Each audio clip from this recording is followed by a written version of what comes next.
अस्सलाम वालेकुम। वालेकुम अस्सलाम।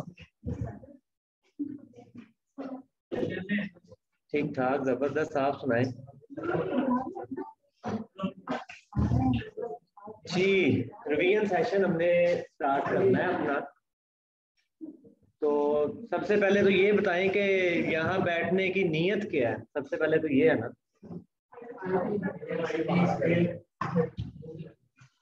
पास करना है या पोजीशन के लिए कोई कोशिश है।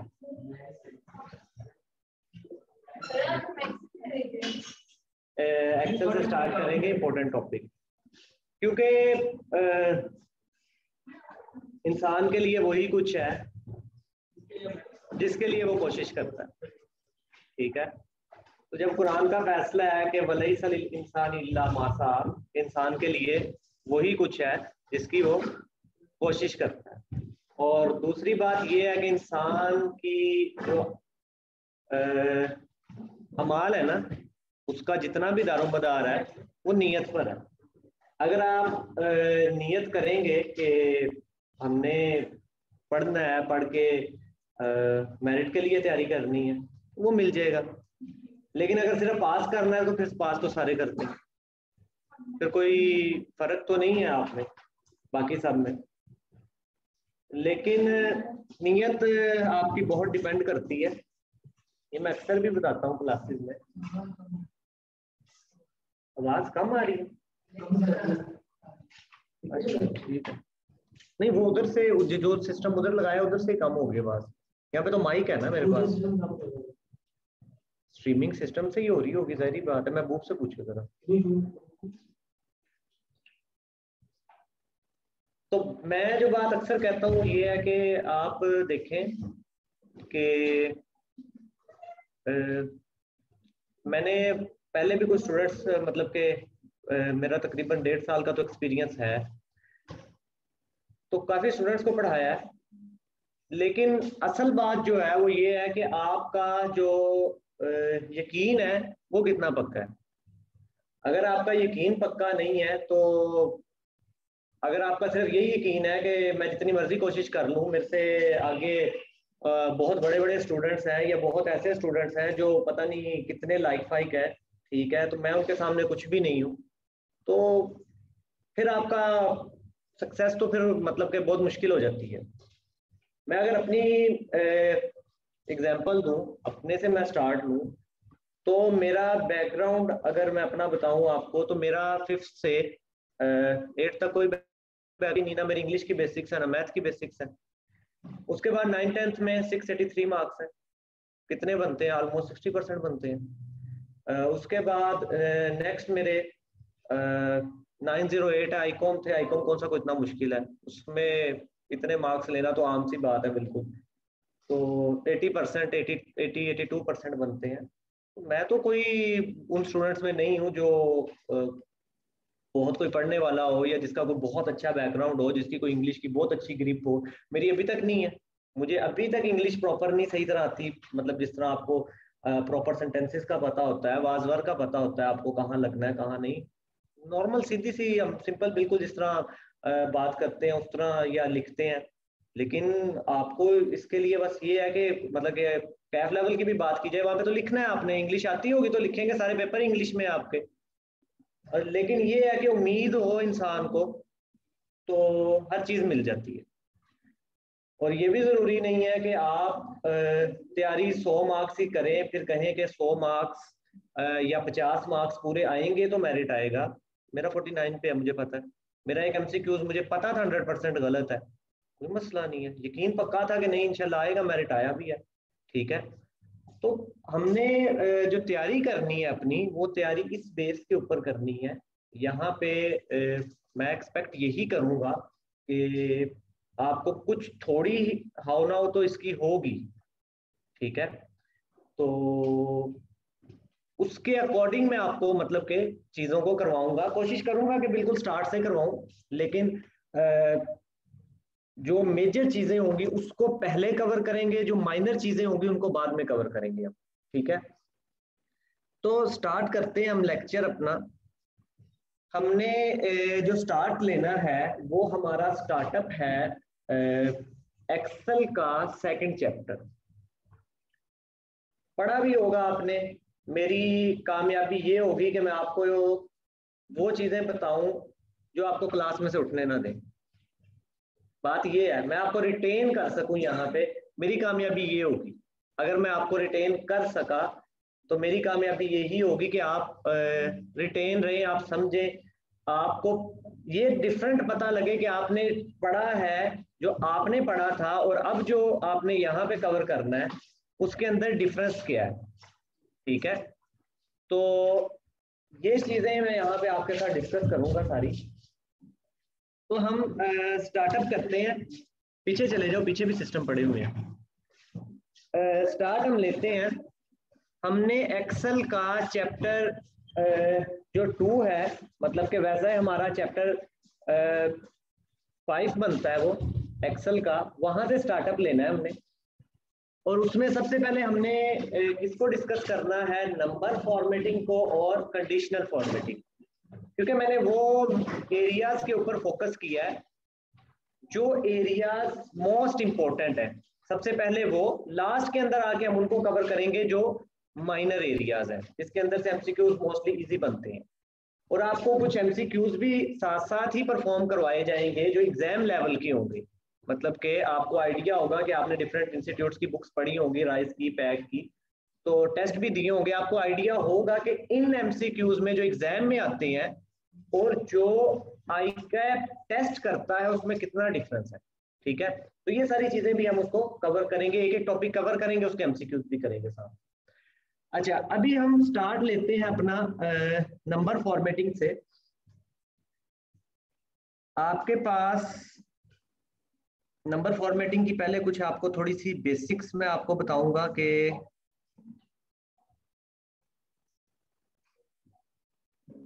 एक मिनट सर,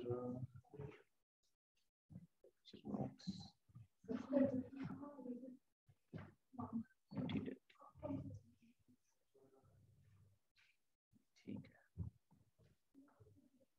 नंबर फॉर्मेटिंग से हम स्टार्ट लेंगे। इसको डिस्कस करेंगे हम सबसे पहले।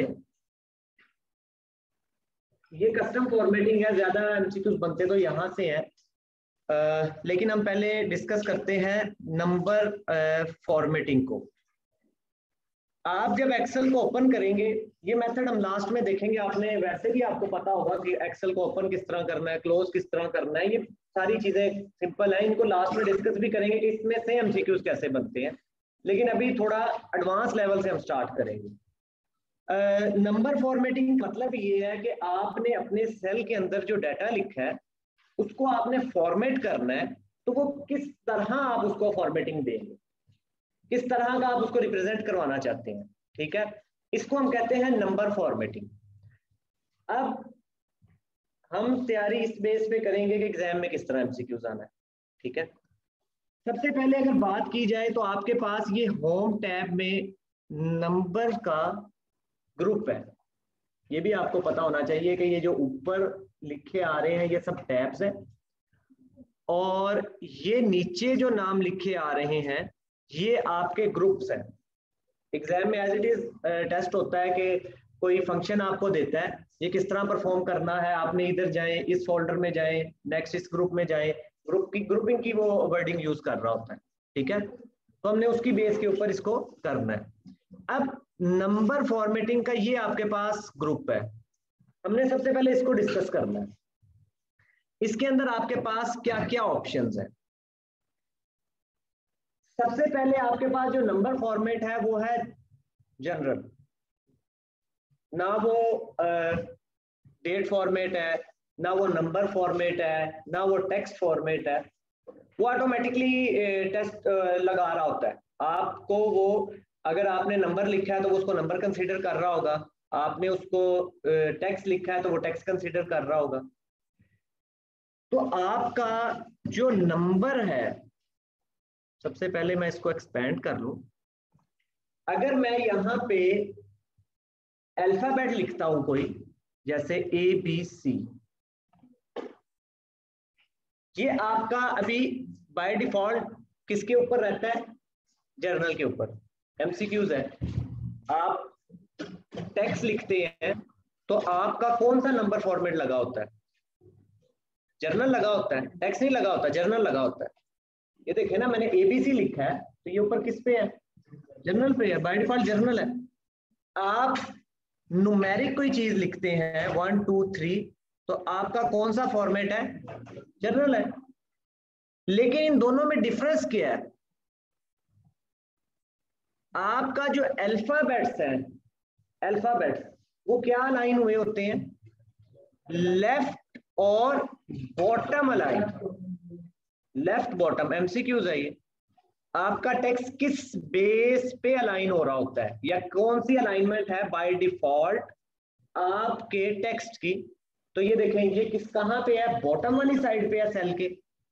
और अलाइनमेंट कौन सी है, राइट या लेफ्ट? लेफ्ट अलाइनमेंट है। और आपके नंबर की क्या फॉर्मेटिंग, क्या अलाइनमेंट है? बॉटम और राइट अलाइनमेंट है। MCQ टेस्ट होता है इसी तरह, ठीक है। इसके बाद हमारे पास नेक्स्ट क्या है? प्रॉपर एक नंबर फॉर्मेट है, जिसको वो प्रॉपर क्या कंसीडर करेगा? नंबर कंसीडर करेगा।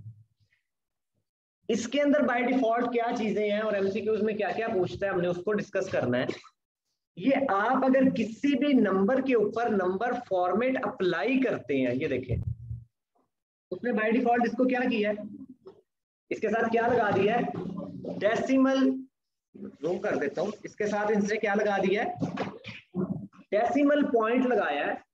और कितने प्लेसेस हैं बाय डिफॉल्ट? कितने प्लेसेस हैं डेसिमल प्लेसेस? MCQs है ये भी कि बाय डिफॉल्ट कितने डेसिमल प्लेसेस लगते हैं अगर नंबर फॉर्मेट अप्लाई करते हैं आप, ठीक है। ये आपके पास 2 डेसिमल प्लेसेस हैं। लेकिन अगर इसी अमाउंट को मैं बढ़ाता हूं, थाउजेंड्स में लेके जाता हूं, फिर देखते हैं। जैसे ये मैंने थाउजेंड्स में ले गया, अभी भी इसके साथ डेसिमल प्लेसेस कितने हैं? 2 है। लेकिन क्या थाउजेंड सेपरेटर लगा है? नहीं लगा।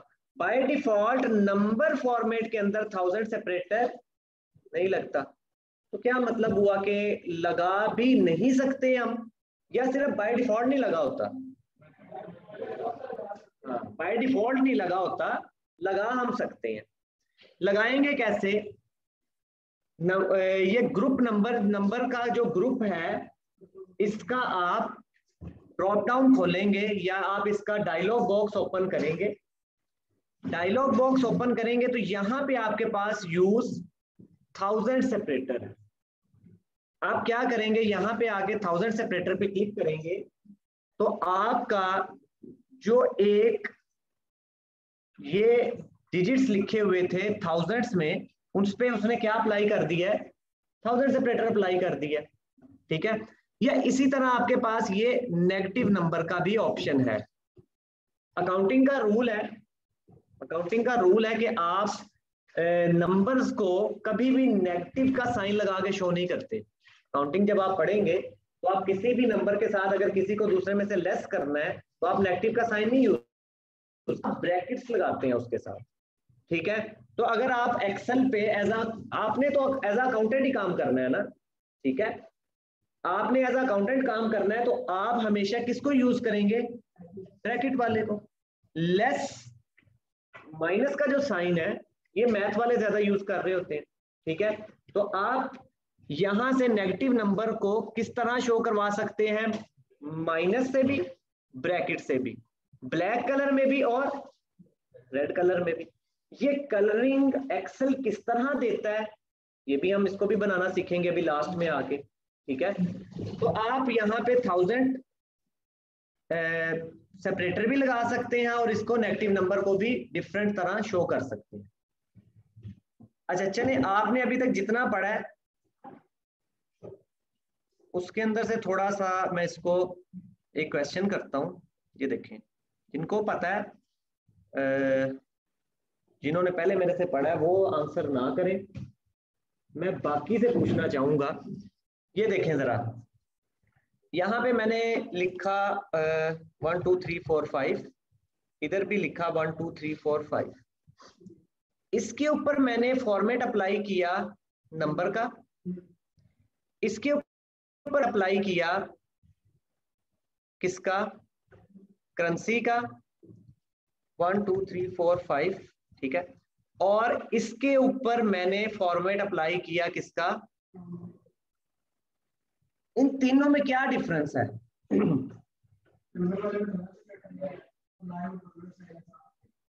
चले ये तो गया चला ना, इसमें तो डॉलर का साइन नहीं है, समझ आती है बात। इन दोनों में क्या फर्क है? नहीं नेगेटिव तो आप लगा एक थाउजेंड नहीं, इन दोनों में देखें ना, ये दो जो आपके हैं ये वाला और इसके साथ ये वाला, इन दोनों में क्या फर्क है?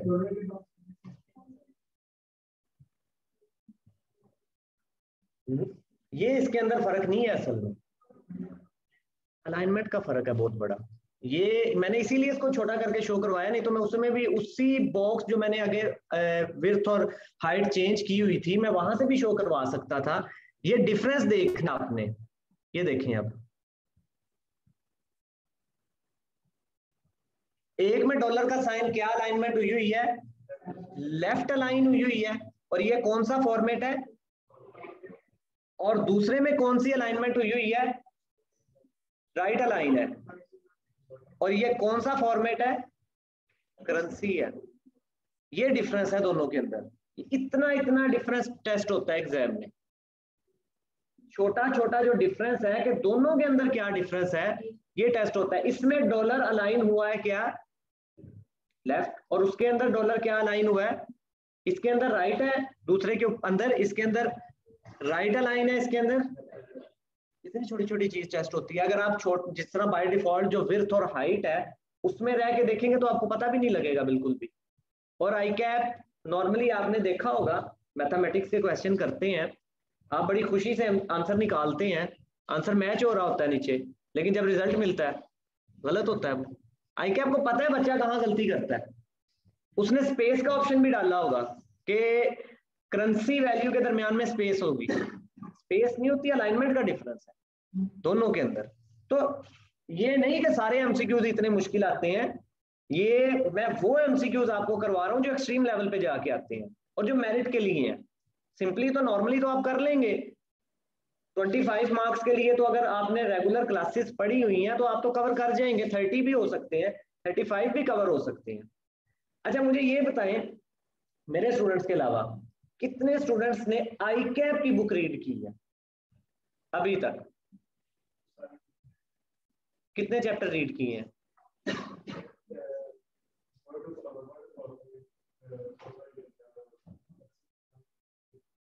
चलें वो भी आपको मैं दिखाऊंगा कि उसकी कितनी इंपॉर्टेंस है आई कैप की बुक की। मैं खुद लास्ट टाइम की बात है, मैंने वो असाइनमेंट क्वेश्चन कंपाइल किए, तो मैंने बुक मैंने ना एक एमसीक्यूज मेरे सामने आया, तो मैं उसको परफॉर्म कर रहा हूँ, वो परफॉर्म नहीं हो रहा मेरे से। तो मुझे आदत है परफॉर्म करके आंसर को वेरीफाई कर लेना, परफॉर्म नहीं हो रहा मेरे से, काफी देर में लगा रहा हूँ। मैंने जब बुक खोली, बुक में एज इट इज लिखी हुई थी वो चीज। बुक की ये इंपॉर्टेंस है कि आप अगर बुक नहीं रीड करेंगे तो एमसीक्यू आसान वाले निकल जाएंगे आज से। वो भी अभी दिखाऊंगा, इसी में से दिखाऊंगा आपको कि किस तरह होता है। फॉर्मेट का जाहिर बात है, फॉर्मेट तो आप इस ये भी फॉर्मेटिंग है, ये भी फॉर्मेटिंग है, ये भी फॉर्मेटिंग है, ये भी फॉर्मेटिंग है। डिफरेंट तो फॉर्मेटिंग का है बिल्कुल तीनों में, लेकिन असल डिफरेंस जो था वो ये दिखाना था।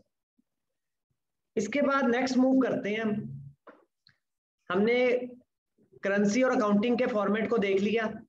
ये भी पूछ सकता है कौन सा अकाउंटिंग, ये सैंपल जो है आपके पास वो नहीं है, अपने की जरूरत नहीं होगी, उसके पास 4 ऑप्शन होंगे आपके पास, आप देख लेंगे कौन कौन सा है। जो नहीं होगा उस पर लगा देंगे कि भाई ये वाला नहीं है, सिंपल सी बात है, उसके लिए खपने की जरूरत नहीं होगी बिल्कुल भी। तो करेंसी के अंदर और वैसे अकाउंटिंग के अंदर यहां से नेगेटिव का भी फर्क है एक, यहाँ पे नेगेटिव नंबर नहीं आ रहे अकाउंटिंग में, ठीक है, और करेंसी में आपके पास नेगेटिव वाले आ रहे हैं, क्योंकि अकाउंटिंग का मैंने रूल बताया आपको ब्रैकेट्स में शो करना होता है अपने नेगेटिव नंबर को में, ठीक है, इसलिए वो शायद यहाँ पे नेगेटिव नंबर माइनस के साथ प्रॉपर वो डिटेल नहीं दे रहा आपको। इसके बाद चलते हैं हम डेट पे।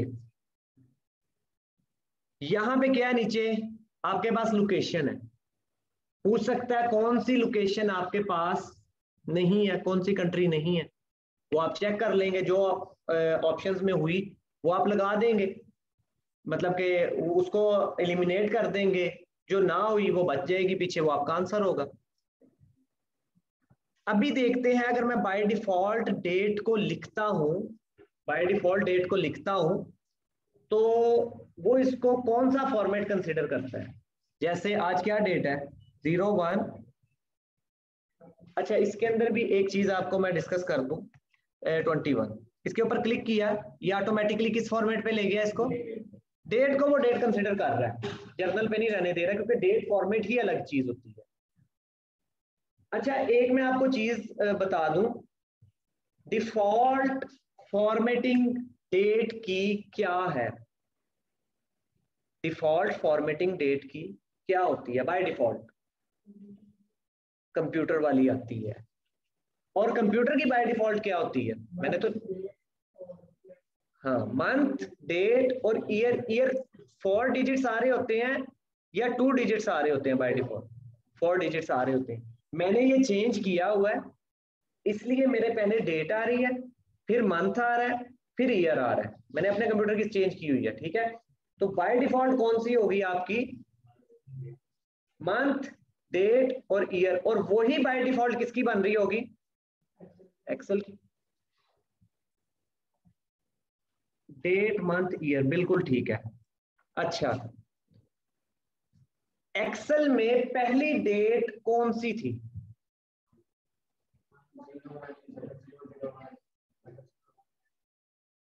देखना हो किस तरह देख सकते हैं, बता दिया है।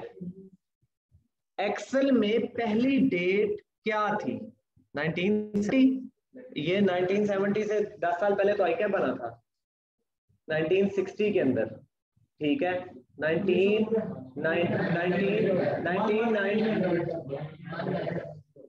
देख लेते हैं, इतना खपने की जरूरत ही नहीं है, हमने हर चीज को वेरीफाई करना है। वेरीफाई कैसे करेंगे, बिल्कुल 1 लिखेंगे आप, 1 लिख के वो डेट फॉर्मेट पहले ही अप्लाई था उसने एज इट इज, लेकिन यहाँ साइड पे करके दिखाता हूँ। 1 लिखा आपने, 1 लिखने के बाद इसके ऊपर आके आपने कौन सा फॉर्मेट लगा देना है, लॉन्ग डेट लगा दें, क्योंकि मेरे सिस्टम का चेंज है इसलिए शॉर्ट में वो क्लियरली पता नहीं लगेगा आपको, तो आप जब लगाएंगे शॉर्ट डेट तो आपको वहां भी क्लियर हो जाएगा। लॉन्ग कर लेते हैं, तो पहली डेट एक्सेल के अंदर क्या थी, 1/1/1900। पूछ सकता है एग्जाम में कि आज जो डेट, इतना डिटेल में इतना नहीं पूछेगा, थोड़ी प्रीवियस ही रखेगा, क्योंकि एमसीक्यूज कुछ दिन पहले बन चुके होते हैं। तो ये पूछ सकता है कि 1 दिसंबर 2021 को जो डेट थी, या कौन सा ऐसा नंबर है जो रिप्रेजेंट करता है आज की डेट को, कौन सा ऐसा नंबर है जो रिप्रेजेंट करता है आज की डेट को। 4 ऑप्शंस दिए होंगे आप, उसको अप्लाई करने का तरीका क्या है, पहले तो आप आज की डेट लिख के पहले हम इसको नंबर में कन्वर्ट करना सीखते हैं। आज क्या है, 1 यही है 1 दिसंबर 21। आप दूसरी तरह लिखेंगे, क्योंकि मेरी मैं पहले डेट मंथ फिर ईयर लिख रहा हूं, आपने मंथ डेट फिर ईयर लिखना है, ठीक है, गलती हो सकती है छोटी सी भी। तो आपने यहां से आके इसके ऊपर कौन सा फॉर्मेट लगाना है, अब नंबर का। तो आज जो डेट है उसका नंबर क्या है, 44531। तो वो जो डेट कहेगा आप उसके अकॉर्डिंग अप्लाई कर देंगे नंबर। अगर वो नंबर देगा तो नंबर के ऊपर आप कौन सा फॉर्मेट लगा दे, 44531, इसके ऊपर कौन सा नंबर लगा देंगे हम, डेट का नंबर लगा देंगे। तो ये देखें और फॉन्ट साइज,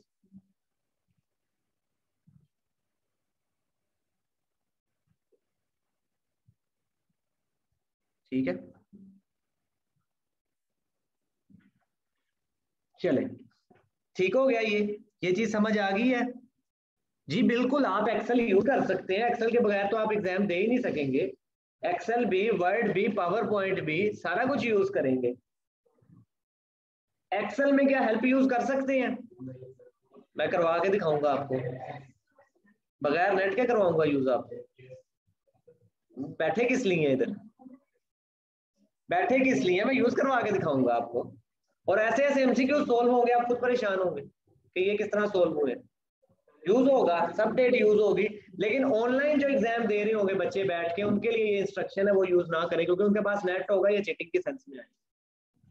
वो जो ऑनलाइन पेपर दे रहे होंगे उनके लिए ये अभी मैं उनके लिए नहीं है कि वो हेल्प को यूज करें। हाँ, जो एग्जाम बेस बैठे होंगे, सेंटर बेस जाके पेपर दे रहे होंगे, वो यूज कर लें, ठीक है, उनके लिए मसला नहीं। वो किस तरह यूज करेंगे वो भी मैं बताऊंगा अभी, लेकिन वो नेक्स्ट चैप्टर में, चैप्टर 5 स्टार्ट कर, चैप्टर 6 फॉर्मूलाज वाला जो है उसमें उसको डिस्कस करेंगे जाके। ये समझ आ गई है, डेट को नंबर को डेट में किस तरह कन्वर्ट करना है और नंबर को डेट में किस तरह कन्वर्ट करना है, दोनों जैसे भी।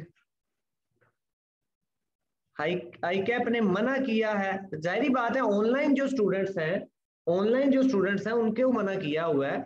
जो आपके नॉर्मल स्टूडेंट्स हैं उनके लिए तो हेल्प का मसला नहीं है, क्योंकि उनके पास तो इंटरनेट ही नहीं है। आई कैप कहता है इंटरनेट हेल्प यूज नहीं हो सकती क्योंकि इंटरनेट नहीं है, ठीक है।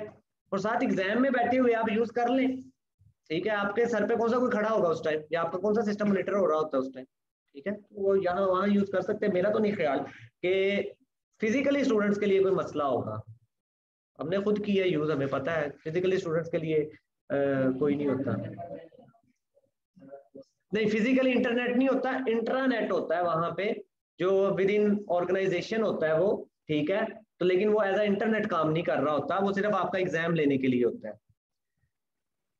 अच्छा, डेट वाला फंक्शन, डेट वाले फंक्शन में ये है कि अगर आपने आज की डेट का नंबर मालूम करना है तो आज की डेट लिखेंगे आप, जैसे ये लिखी है, इसके ऊपर आके आप नंबर फॉर्मेट अप्लाई कर देंगे तो आज की डेट का जो एक्सेल में नंबर बनता है वो आ जाएगा। और अगर वो नंबर दे दे कि ये नंबर है, बताएं ये वाली डेट किस नंबर पे बनती है, तो वो सारे नंबर आप लिख लेंगे और लिखने के बाद आप यहां से आके उसके ऊपर डेट का फॉर्मेट अप्लाई कर देंगे। लेकिन एक बात याद रखनी है, आई कैप के एग्जाम में कॉपी पेस्ट नहीं होती चीजें। आप कोशिश करें कि मैं यहां से कॉपी कर लूं और एक्सेल में आके पेस्ट कर लूं, ऐसा नहीं है, लिखना पड़ेगा आपको, ठीक है। और आल्ट टैब जो है ये बहुत काम आएगी की आपकी, आल्ट प्लस टैब, ये देखें, ये विंडोज चेंज करने के लिए यहाँ पे मूव कर गया हूं, यहाँ पे ये देखें, इस तरह आपके आल्ट टैब जो है ये बहुत, क्योंकि आपने तो दो ही ऑप्शंस खोली होंगी, एक्सेल जब एक्सेल कर रहे हैं तो एक्सेल ओपन होगा, या तीनों अगर खोल भी ले, एक्सेल, वर्ड और पावर पॉइंट, और साथ एग्जाम भी चल रहा हो, तो ऑल्ट टैब करके आप आसानी से आ सकते हैं, ना कि ये नीचे जाएं, एक को क्लिक करें, दूसरे को, तीसरे को। ये अच्छा मेथड नहीं, टाइम वेस्टिंग मेथड है, ठीक है। तो आप ऑल्ट टैब से क्या करेंगे, दूसरी जो विंडो है या दूसरी जो टैब है उसके ऊपर मूव कर देंगे आप, ठीक है। गो टू स्पेशल नहीं अभी किया, वो लास्ट में, अभी जैसे जैसे हम पढ़ेंगे उसके ऊपर भी आ जाएंगे, गो टू स्पेशल के ऊपर भी। अच्छा, इसके बाद हमने लॉन्ग डेट, शॉर्ट डेट, इसमें एक दफा आ जाते हैं। यहाँ पे आपके पास ये देखें कुछ फॉर्मेट उसने बना के दिए हुए हैं पहले से, ठीक है। कुछ हम खुद कस्टम से भी बना सकते, लास्ट में देखेंगे। या हमारे पास कुछ लोकेशंस बता रहा है कि किस कंट्री की लोकेशन के अकॉर्डिंग आप करना चाहते हैं, तो आपसे पूछ सकता है कौन सी नहीं है, तो जो सी है कर लें। अगर जो लास्ट एक बच रही होगी वो नहीं होगी आपके पास। और कभी भी एग्जाम में ये नहीं करना कि पहले ए बी ऑप्शन पढ़ा उसमें से एक आपको लग गया कि ये ठीक है, उसको टिक लगा के आप आगे चले गए। चारों एमसीक्यूज को आपने पढ़ना है, उसमें से 3 को एलिमिनेट करना है, 1 को बचाना है, या 2 को एलिमिनेट करना है, 2 को बचाना है। बोथ ए एंड बी भी हो सकता है, या ऑल ऑफ द अबव भी हो सकता है। ठीक है। अकाउंटिंग वाले के अंदर आपके पास, अकाउंटिंग वाला जो आपके पास है, अकाउंटिंग वाला जो आपके पास है, उसके अंदर डिफरेंस ये है कि आपकी जो अलाइनमेंट, आपकी ये करेंसी, ये देखें, एक के ऊपर करेंसी और दूसरे के ऊपर अकाउंटिंग लगाता हूं, तो अकाउंटिंग और करेंसी के अंदर ये डिफरेंस है कि करेंसी का साइन जो है वो अलाइनमेंट डिफरेंट हुई होती है। ठीक है, एक में राइट अलाइन है और एक में लेफ्ट अलाइन है। अच्छा, अब इसके बाद डेट, यहाँ पे ये डेट, और मुझे ये बताएं कि डेट के अंदर, डेट को सेपरेट करने के लिए मंथ को और ईयर को हम क्या, कौन सा साइन यूज करते हैं? हाइफन और स्लैश, दोनों में से कोई भी यूज कर सकते हैं। स्लैश का कोई और नाम भी है भला? हाइफन और स्लैश, 2 तरह की स्लैश होती है, फॉरवर्ड और बैकवर्ड स्लैश। यहां पे कौन सी लगती है?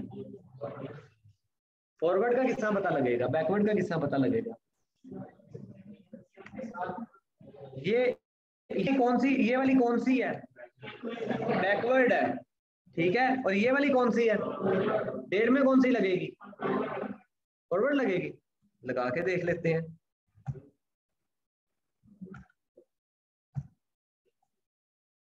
ये देखिए, उसने, क्योंकि मेरी सिस्टम का ये है, हाइफन वाला साइन आ रहा होता है, तो इसलिए उसने इसको ऑटोमेटिकली कन्वर्ट कर दिया, लेकिन लगाया हमने वही था। तो दोनों लगा सकते हैं, हाइफन भी और स्लैश भी। ये तो अगर आपने बहुत अच्छा पढ़ा हुआ है तो आपको परफॉर्म करके भी पता लग जाएगा,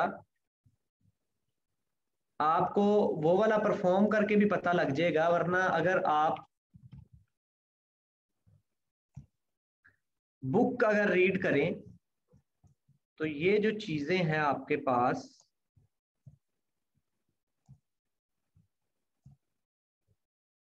ये जो आपके पास चीजें हैं,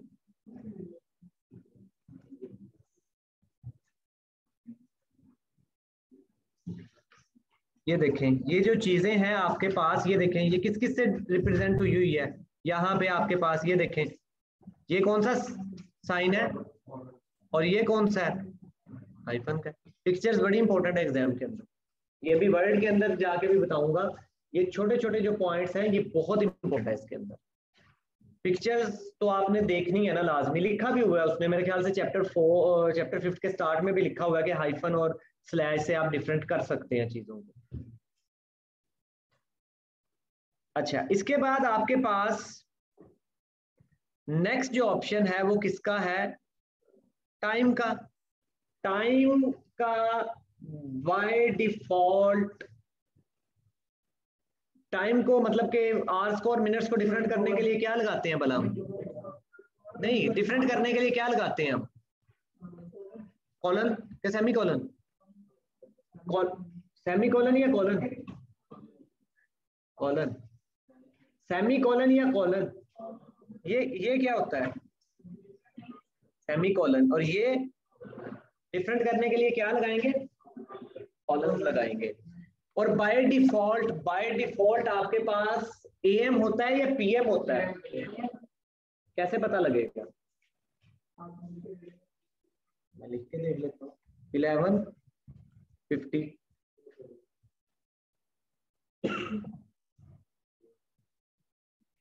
11:50 लिखा है। ठीक है, ये तो 11:50 तो हुआ है। मैं यहाँ पे लिखता हूँ 12:50। ये क्या कर देगा? ये तो पीएम है बाय डिफॉल्ट, फिर क्या हुआ?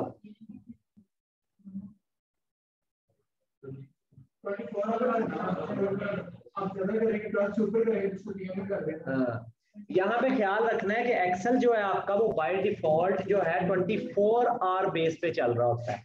ठीक है, और 24 आवर्ली बेस जो है आपकी, 24 आवर्ली बेस जो है उसके अकॉर्डिंग अगर आप 12 से ऊपर जाएंगे, ठीक है, तो वो पीएम में कन्वर्ट कर देगा उसको, ठीक है। लेकिन अगर आप नॉर्मली विद इन 12 आवर्स रह रहे हैं, 12 आवर्स रह रहे हैं, तो फिर वो बाय डिफॉल्ट क्या रखेगा आपका, बाय डिफॉल्ट एएम ही है अकॉर्डिंग टू 11 जो है आपका 12 आवर्स जो सा है उसके अकॉर्डिंग आपका एएम बाय डिफॉल्ट है।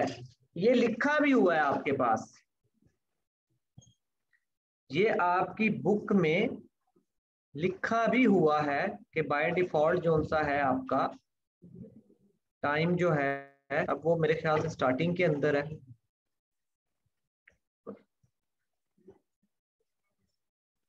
क्वेश्चन पे बिल्कुल नॉर्मली हमारे पाकिस्तान में जो क्लॉक्स हैं वो किस बेसिस पे होती हैं, 24 आवर पे होती हैं या 12 आवर्स पे होती हैं? 12 आवर्स पे चल रहा होता है, बैंक्स में चले जाएं, कहीं भी चले जाएं, तो वो 12 आवर्स पे चल रहा होता है। तो अगर मैं यहाँ 12 आवर की बेसिस पे कोई चीज भी लिखता हूँ, जैसे ये देखें 11, अब दिन के 11 या रात के नहीं पता, लेकिन वो बाय डिफॉल्ट किसके समझेगा, एएम के, दिन के ही समझेगा वो। और अगर पीएम में जाना है तो फिर 24 आवरली बेसिस पे जाएंगे आप, फिर आप 12 लिखेंगे, 13 लिखेंगे, 14 लिखेंगे, 15 लिखेंगे, ठीक है। तो ये एमसीक्यूज भी था कि बाय डिफॉल्ट आपका टाइम का जो है वो क्या होता है, एएम या पीएम। और 24 एक्सेल जो है वो किस बेसिस पे काम कर रहा होता है, 12 आवर की बेसिस पे या 24 आवर की, नहीं, एक्सेल किस बेस पे काम कर रहा होता है, तो वो 24 आवर की बेसिस पे, 12 आवर की बेसिस पे नहीं चल रहा होता, 24 आवर की बेसिस पे वो चल रहा होता है। बिल्कुल बिल्कुल, अगर आप लिखना चाहते हैं तो पी या ए लिखेंगे तो वो उसको अकॉर्डिंग कन्वर्ट कर देगा 12 आवर की बेसिस पे ही। 12 आवर की बेसिस पे अगर आप खुद लिख देंगे ये पीएम है, फिर एक्सेल तो कुछ नहीं कर सकता ना, वहां पे आपने खुद लिख दिया कि ये पीएम है तो वो पीएम हो जाएगा, एएम लिख देंगे साथ होगा, उसके अंदर कोई भी आपके पास मसला नहीं है।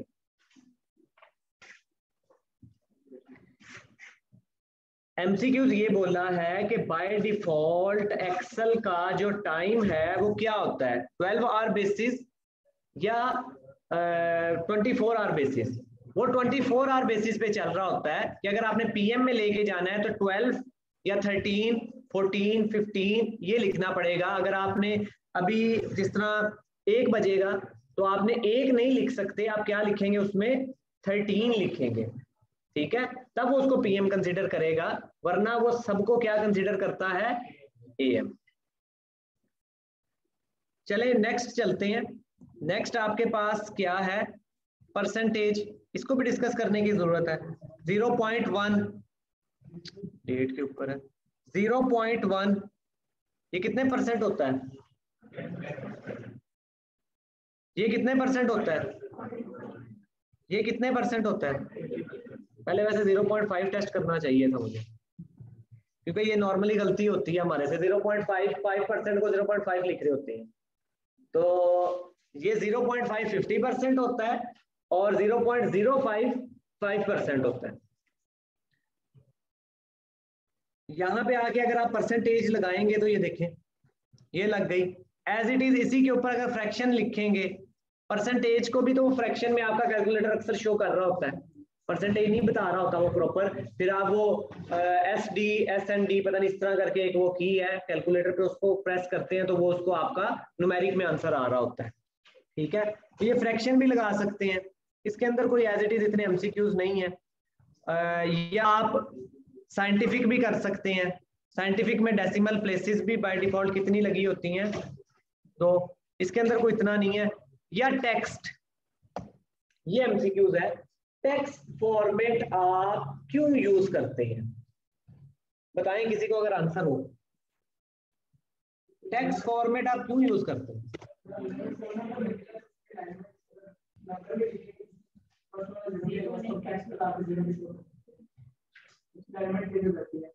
ये फॉर एग्जांपल मैं लिखता हूँ 03, ये इस तरह करके मैं एक नंबर लिखता हूँ,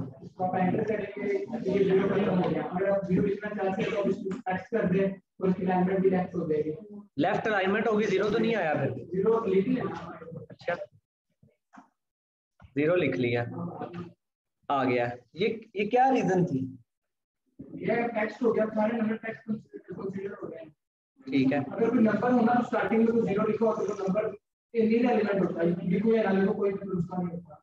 और कोई जिसको इससे भी एडवांस पता हो, जो आई कैप कहता है, जिसने बुक रीड की हो? आई कैप हमारी लॉजिक्स पे तो नहीं चलेगा ना, आई कैप ने तो बुक से टेस्ट करना है।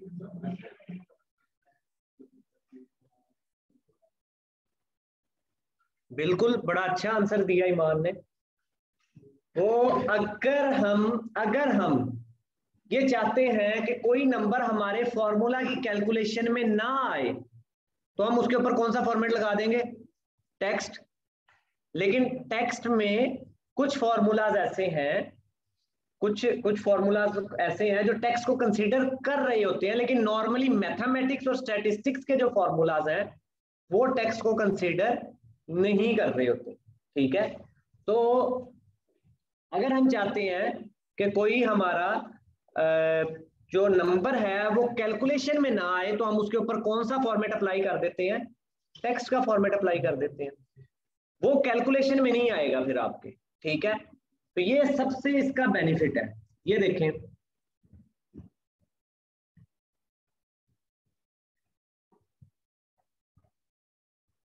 असल में जो इंपॉर्टेंस है ना बुक की, वो पता नहीं क्यों रिड्यूस करवा दी जाती है, मुझे तो ये नहीं समझ आती। ये देखें, ये देखें लेफ्ट अलाइन नोट, ये बुक में पता नहीं कितने नोट है। ये नोट बड़े इंपॉर्टेंट होते हैं, आई कैप यहां से ही उठाता है MCQs. Text format is useful for number that should not be calculated in Excel but rather appear as text such as phone number। Phone number की एक एग्जांपल है, लेकिन बेसिक फंक्शन उसका क्या है कि वो फॉर्मूला में कैलकुलेट ना हो। मैथ की अगर आप कैलकुलेटर यूज कर रहे हैं, 2 + 2 + x लिख देते हैं, क्या कैलकुलेट करेगा वो? मैथ है ना, मैथ तो कैलकुलेट होती ही नंबर की बेसिस पे है। तो ये चीज हमने यहाँ पे देखनी है। नीचे वो क्या कह रहा है? वो कहता है अगर आप चाहते हैं कि वो फॉर्मूला में इंक्लूड हो जाए और आपने पहले से फॉर्मूला लगा के बैठे हुए हैं, तो फिर क्या करेंगे? आप उसके ऊपर आके नंबर अप्लाई कर देंगे, और अप्लाई करने के बाद F2 से क्या होता है? एडिट मोड में चला जाता है सेल, एडिट मोड में चला जाता है सेल। एंटर, बाद में आप क्या कर देंगे? एंटर प्रेस कर देंगे तो वो आपका डाटा इंसर्ट हो जाएगा, तो वो ऑटोमेटिकली क्या हो जाएगा? कैलकुलेशन में इंक्लूड। तो ये बुक की इंपॉर्टेंस है। एक एक एमसीक्यूज के लिए अगर आपको लड़ना है फिर ये पढ़नी पड़ेगी बुक। और बहुत सारी जो कन्फ्लिक्टिंग है वो भी दिखाऊंगा मैं आपको। अल्फाबेट्स में जो आता है वो लेफ्ट हो जाता है, ये भी ठीक है। ये ऊपर लिखा है लेफ्ट अलाइन हो जाता है, वो ठीक है, लेफ्ट अलाइन हो जाता है। अब नेक्स्ट हम चलते हैं अपने किसके उसकी तरफ। टेक्स्ट हो गया हमारा, अब चलते हैं नंबर फॉर्मेट्स की तरफ। इसमें देखते हैं हमारे पास फर्दर ऑप्शन खोल ले। फर्दर में हमारे पास ये क्या है, और ये स्पेशल किस लिए यूज होता है? डेफिनेशन याद करने की जरूरत नहीं, बुक में लिखी है, ये नीचे भी दी हुई है उसने डेफिनेशन। किस लिए यूज है? Special formats are use for tracking list and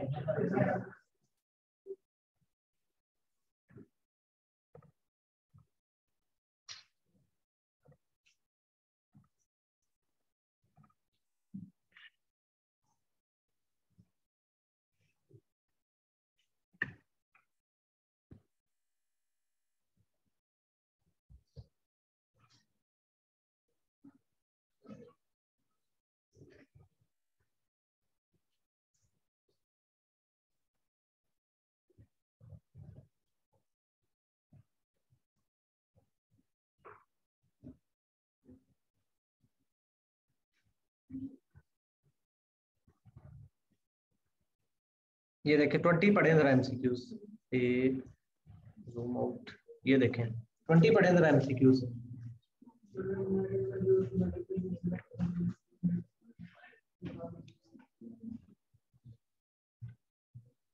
जी मैं आपको पहले थोड़ी सी असाइनमेंट करवाऊंगा, साथ टेस्टिंग भी थोड़ी सी रखेंगे, कुछ जो एमसीक्यूज नहीं यहाँ पे टेस्ट बंदा दे देता है, उसे परफॉर्म करके बाद में लास्ट में असाइनमेंट भी आप ले लेना।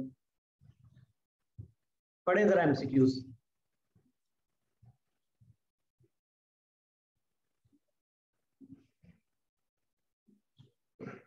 डॉलर का साइन ऑटोमेटिकली आ जाएगा कहां पे?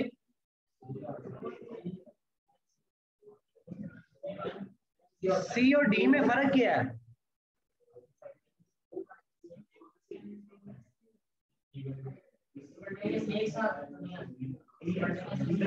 साइमल्टेनियसली नहीं आ सकती।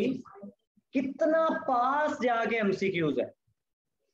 इसने थर्ड पढ़ा, हाँ दोनों में हो जाता है, बस ठीक है, बोथ सी में लगाओ।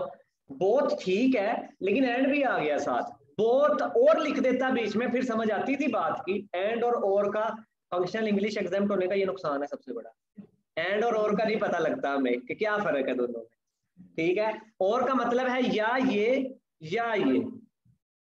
एंड का मतलब स्टैटिस्टिक्स में क्या है भला? हाँ, मल्टीप्लाई, मतलब कि उसको वो दोनों को मर्ज कर रहा होता है आपस में। और का मतलब प्लस, ये इन एडिशन है, इन एडिशन। ठीक है, एदर अकाउंटिंग और करेंसी, या उसमें या, ठीक है, दोनों में से किसी एक में साइमल्टेनियसली नहीं अप्लाई कर सकते आप। एक सेल के ऊपर साइमल्टेनियसली दोनों जो आपके नंबर फॉर्मेट है कभी नहीं अप्लाई होते। अलाइनमेंट का फर्क रहेगा, लेकिन उसने नहीं पूछा वो। बी नहीं है, बी नहीं है, डी ऑप्शन बनता है, डी ऑप्शन।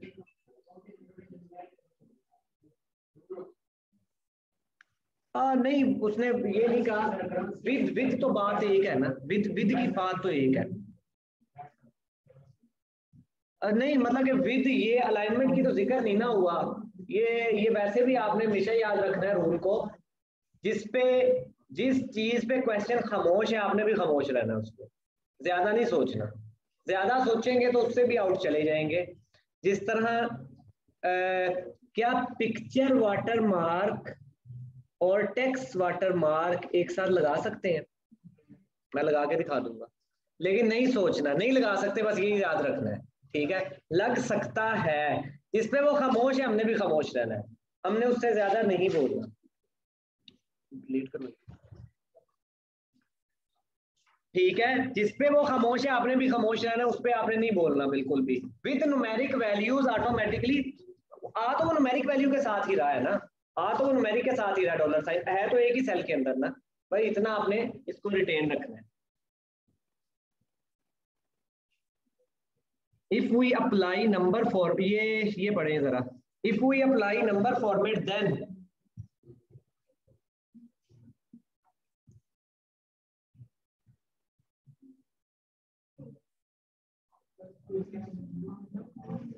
थाउजेंड सेपरेटर भी लगा सकते हैं, डेसिमल प्लेसेस भी लगा सकते हैं, नेगेटिव नंबर भी।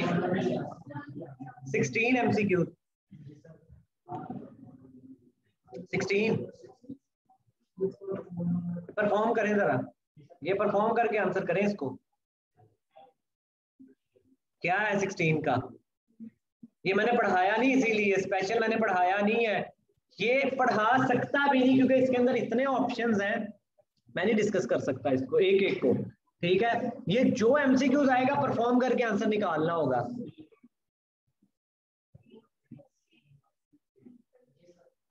ये क्या लिखा है? इंग्लिश,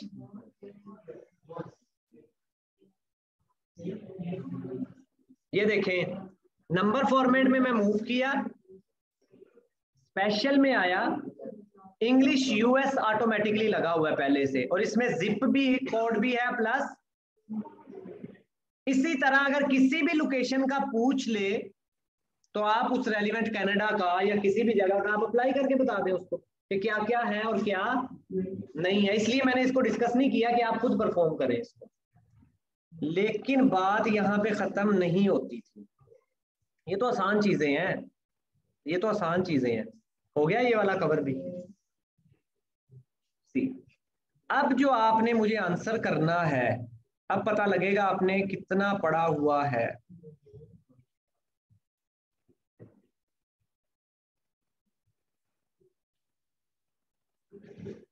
MCQ दुआ करें मिल जाए, वो आगे पीछे ना कहीं हुआ हो।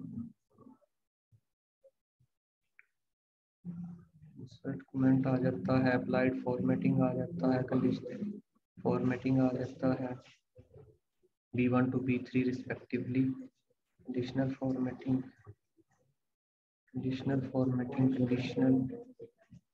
कंडीशनल हाँ जी मिल गया जी। इनको तो मैंने बताया हुआ है, वो नहीं बोलेंगे बिल्कुल भी। 21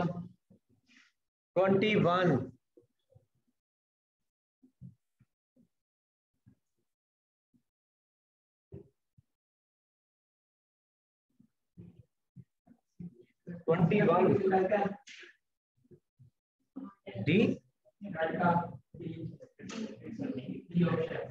किस तरह पता लगा, किस तरह आप कंफर्म कर सकते हैं कि सिलेक्टेड लोकेशन? क्यों नहीं, मैं दिखाता हूं आपको। USA का भी मिलेगा, कनाडा का भी मिलेगा, ऑस्ट्रेलिया का भी मिलेगा, यूके का नहीं मिलेगा। लेकिन आप अगर वेरीफाई करने पे जाएं नहीं जा सकते। इसके लिए फिर मैं क्या कहता हूं, बुक खोलें, बुक खोल के ये चीजें नोट करनी है। ये क्या लिखा है,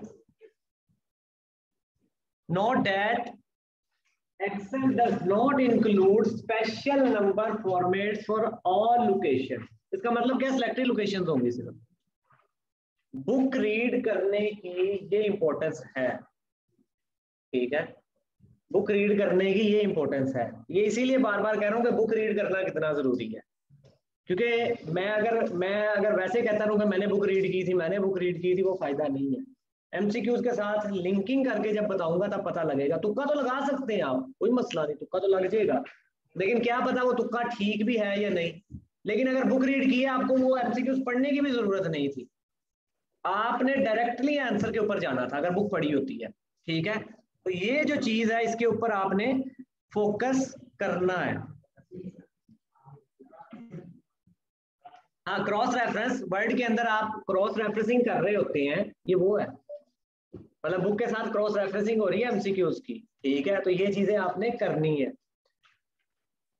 अच्छा, अब हम चलते हैं अपने नेक्स्ट टॉपिक की तरफ, जो है कस्टम नंबर फॉर्मेट।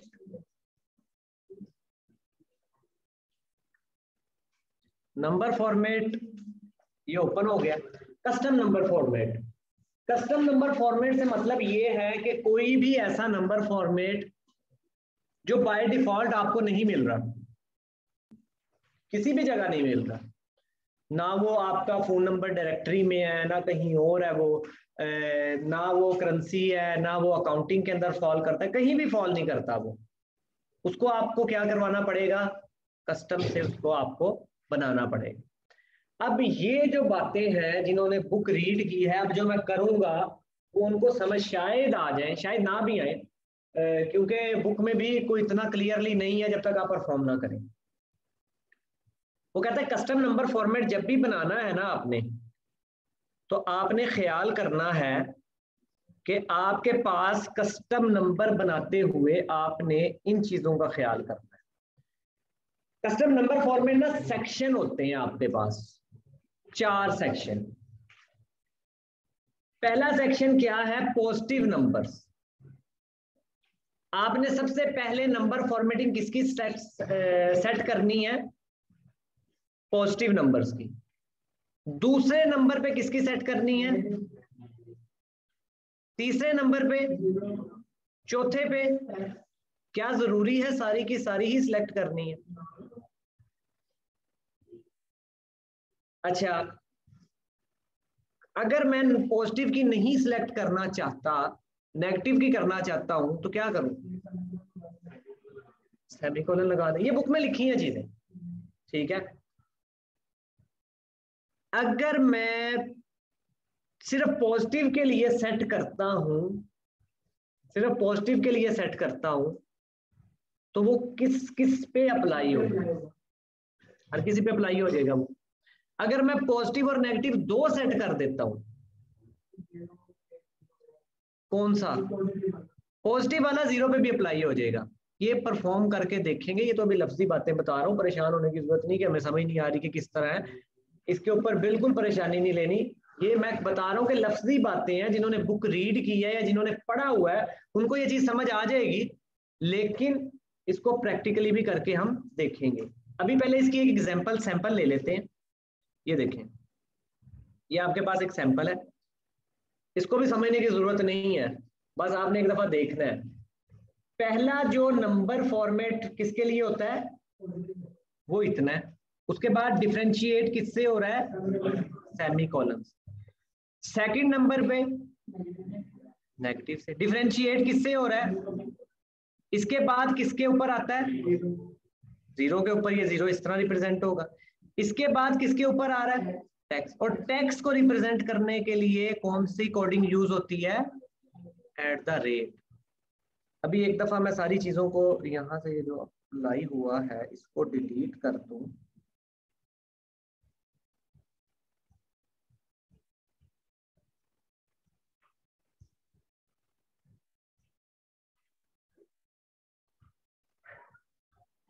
कोडिंग रहने दूं आपके पास सिर्फ। ये देखें कोडिंग क्या है आपकी, कोडिंग आपके पास क्या है, पॉजिटिव के लिए 0 या नेगेटिव के लिए ब्रैकेट में 0 या हैश। 0 के लिए हैश या 0, लेकिन 0 के लिए कभी भी हैश ना यूज करें। इसकी रीजन अभी आगे एक्सप्लेन करूंगा। 0 के लिए आप सिर्फ किसको यूज करें, 0 को यूज करें बस। और टेक्स्ट के लिए ये कोडिंग है आपकी, बुक में नहीं लिखी हुई कहीं पे ये कोडिंग, ये आपकी कोडिंग है कस्टम नंबर बनाने के लिए। ठीक है, अब चलते हैं हम कोडिंग को डिस्कस करने के, क्या क्या कोडिंग के अंदर आता है। सबसे पहले क्या है, इसके बाद क्या है, हैश, क्वेश्चन मार्क, ये ब्रैकेट्स, और इसके बाद 1000 सेपरेटर। 0 पे आते हैं। 0 क्या काम करता है, नंबर ऑफ जीरो मतलब कि 0 जो है, अगर इसको नंबर भी कर लूं, इसको अगर मैं काट के ये भी लिख दूं, शो एक्स्ट्रा 0 फोर्सफुली, क्या करेगा ये, एक्स्ट्रा जो 0 आप लगाएंगे उसको ये क्या शो करेगा, फोर्सफुली। इसको जब परफॉर्म करते हैं फिर आपको ज्यादा क्लियर होगा। आपने अभी कहा जब हम एक नंबर के ऊपर टेक्स्ट अप्लाई करते हैं फॉर्मेट, क्या होता है, अगर उसके साथ एक्स्ट्रा 0 लगाते हैं तो वो 0 को शो करता है। ये काम भी वैसा ही करेगा, लेकिन जितने इसके अपने डिजिट्स हैं, अगर उन पे मैं 0 अप्लाई करूंगा तो उनको नहीं वो छेड़ेगा, उससे इन एडिशन वो अप्लाई करेगा। जैसे मैं यहां पे इसको कॉपी करता हूं, इन तीनों को नीचे कॉपी किया, ये फाइल मैं शेयर भी कर दूंगा अगर प्रैक्टिस करनी हो तो। इसके ऊपर मैं आके क्या करूंगा, कस्टम नंबर फॉर्मेट बनाऊंगा। यहां पे आके कस्टम में आऊंगा, कस्टम में आने के बाद इसको मैं इरेज करूंगा। इरेज करने के बाद अब मैं क्या करूंगा, सबसे पहले क्या है, 0 है, नहीं पॉजिटिव नहीं, अभी सिंपल नॉर्मल बस इसको अब कर रहे हैं, पॉजिटिव बाद में देखेंगे लास्ट में आके, सिंपल बिल्कुल। 0 डॉट है, उसके बाद डॉट लगा दूं, उसके बाद कितने उसके पास डिजिट्स हैं, 3 है, 0 0 0। देखिए उसने क्या शो किया है, 1 पॉइंट, ये सैंपल में 1.578 है, 1.57। अगर मैं एक और 0 लगा देता हूं तो ये क्या करेगा, 8 के बाद 0 शो कर देगा। और अगर मैं 2 0 खत्म कर दूं फिर वो राउंड ऑफ कर देगा। राउंडिंग ऑफ का भी काम करता है और एक्स्ट्रा फोर्सफुली 0 को भी शो करता है। अच्छा मुझे ये बताएं, अगर मैं स्टार्ट में 0 लगा दूं,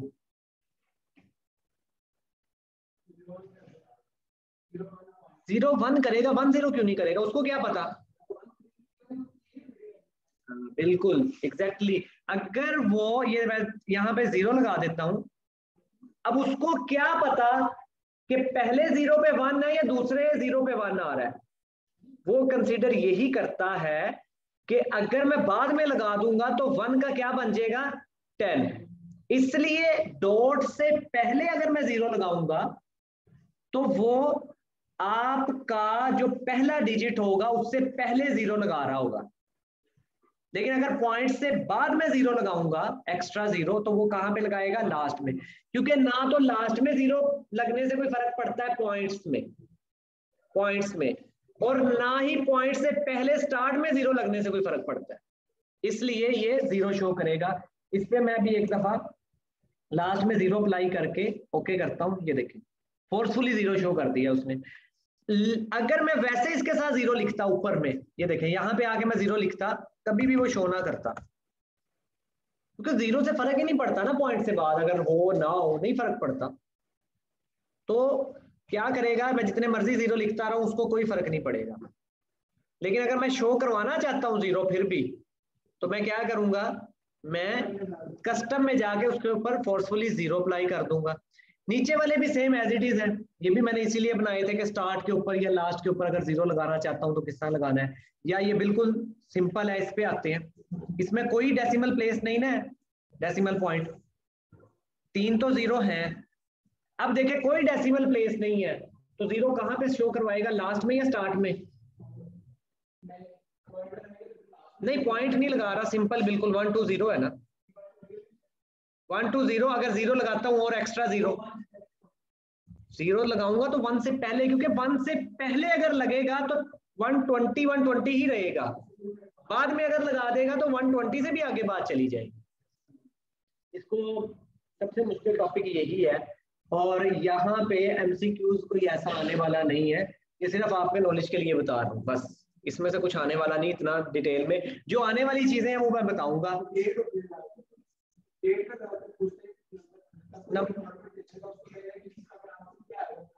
हाँ बिल्कुल, लेकिन उससे भी एक एडवांस चीज है, वो भी मैं दिखाऊंगा क्या पूछता है। वो फिर बात वहीं पे आ जाएगी, बुक रीड की होगी तो यूं आंसर लगेगा, वरना खपते रहेंगे। अच्छा ठीक है, हैश क्या काम करता है, सिमिलर टू 0 है, लेकिन 0 का एडिशन नहीं करेगा। देखिए कैसे, सीए भी कर लेंगे, टेंशन ना ले। आईटी नहीं मैंने की हुई, ये बात मैं बता देता हूं आपको।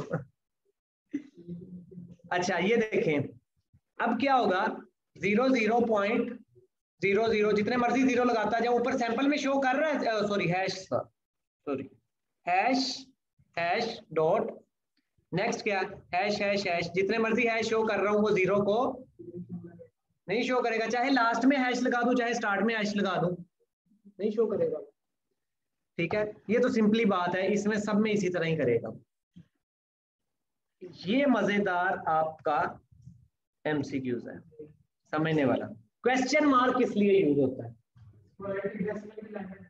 डेसिमल की अलाइनमेंट। अब ये देखें कितना लग तो अच्छा भी रहा है, ये देखें ये किस तरह इस तरह आ रहा है तिरछा, लेकिन आप चाहते हैं नहीं अलाइनमेंट बराबर हो सबकी, स्टार्ट से भी और एंड से भी। या तो एक बात है कि आप 0 0 लगा के उसको बराबर कर लें, सब में 0 0 आ जाएगा अलाइनमेंट बराबर, लेकिन वो अच्छा मेथड नहीं है। आप 0 भी शो नहीं करवाना चाहते और अलाइनमेंट भी बराबर करवाना चाहते हैं तो किसका यूज करेंगे आप, क्वेश्चन मार्क। जितने तो उसके अपने टेक्स्ट होगा या नंबर होगा उसको वो क्या कंसीडर करेगा कि ये तो ऐसे ही रहने दें, इससे अलग में ना एडिशन करेगा लेकिन अलाइनमेंट उसकी दुरुस्त कर देगा।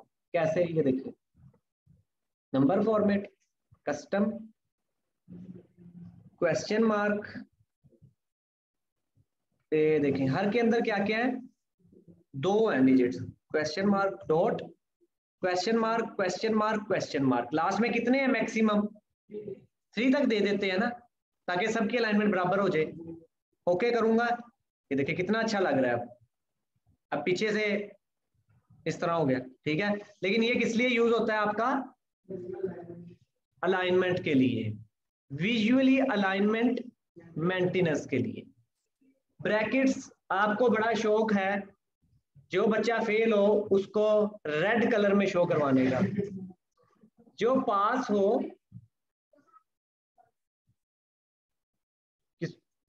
पास हो उसको किस में शो करवाना है, ग्रीन में शो करवाना है।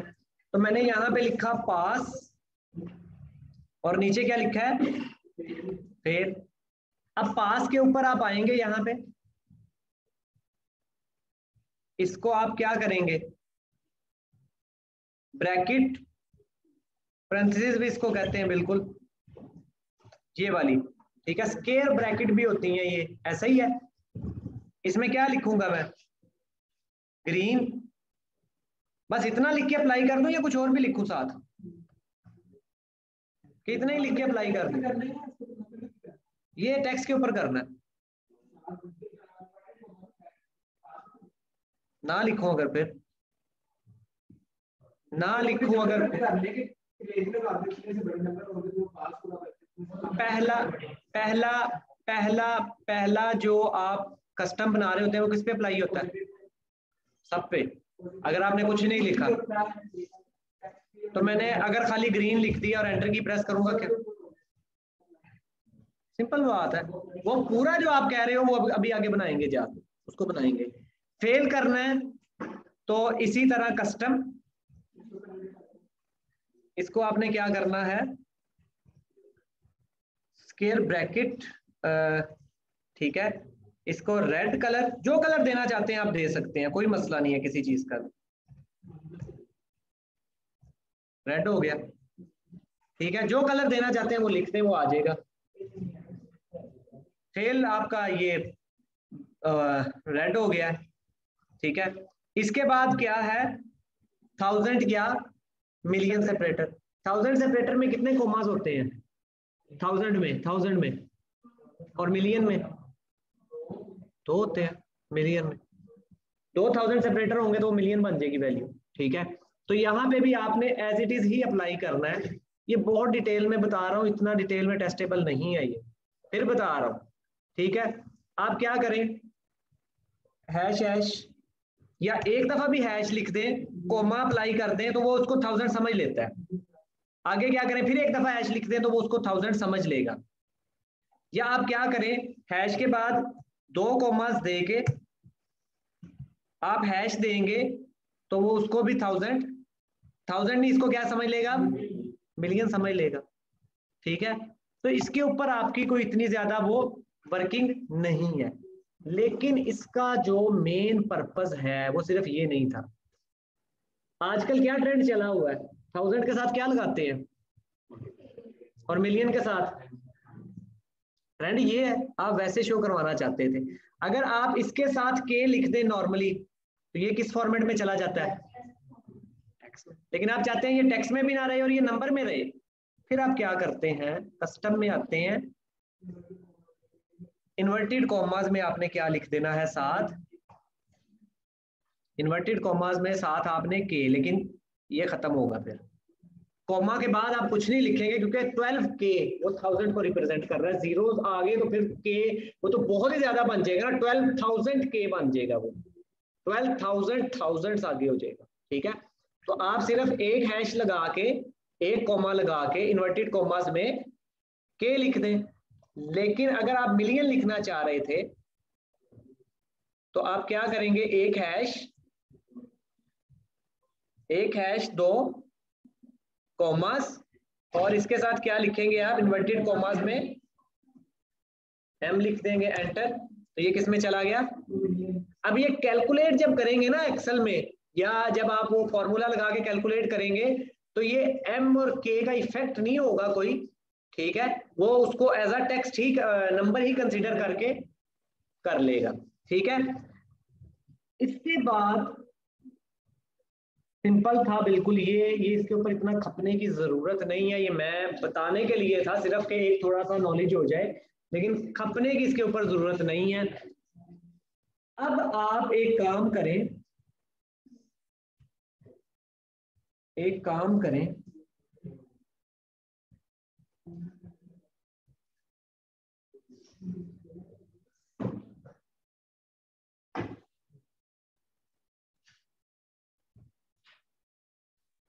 ये ले मेरे एग्जाम का एमसीक्यूज है ये आई कैप का फोन नंबर भी है, शायद आपको पता हो, जिन्होंने कॉल्स बहुत ज्यादा की हैं आई कैप को, शायद उनको पता हो ये नंबर आई कैप का भी है। परफॉर्म करके दिखाएं।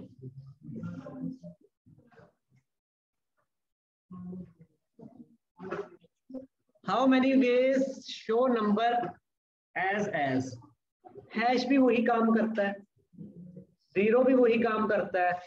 टोटल डिजिट्स गिन ले कितने हैं, 1 2 3 4 5 6 7 8 9 9 है। तो ये नंबर देख लें यहां तक कितने बनते हैं, ये कितने बन रहे हैं, ये कितने बन रहे हैं, 9 बन रहे हैं। इससे तो जीरो और हैश में कोई फर्क नहीं आने वाला। लेकिन आप ये जब इसको साथ लिखेंगे, एडिशन करेंगे, तो ऑटोमेटिकली ये भी ऐड हो जाएगा, क्योंकि नंबर है, जीरो नहीं है ये। इसका बेस्ट मेथड ये है कि आप इसको परफॉर्म करके देखें। मैंने तो किया था, सबको परफॉर्म पता था, लेकिन फिर भी इसको परफॉर्म करने की आपको जरूरत होती है ताकि कोई गलत ना हो। जी 14 वाला,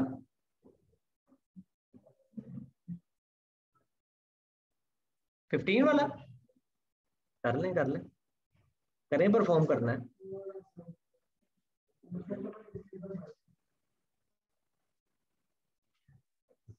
ठीक है,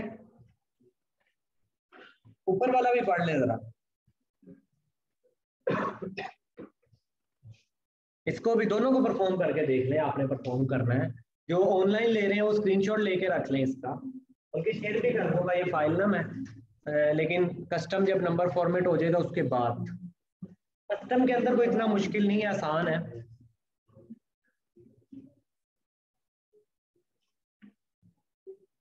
तो यार इतना खपने की क्या जरूरत है, ये देखें, पता होना चाहिए डेसिमल प्लेसेस कितने हैं, डेसिमल प्लेसेस कितने हैं। इसको राउंड ऑफ कर देगा वो। डेसिमल प्लेसेस यहाँ पे कितने हैं, यहाँ पे कितने हैं, तो ये पिछला 6 किस में कन्वर्ट हो जाएगा, यहाँ 9 को क्या कर देगा 0, और ये 9 हो जाएगा, 9 0 हो जाएगा ये। और एक के बाद कॉमा, ये देखें हैश और कॉमा, और उसके बाद 3 डिजिट्स। पहले इस पे आए 3 किस पे है, इसमें भी 3 है, इसमें भी 3 है, इसमें भी 3 है, सब में 3 है।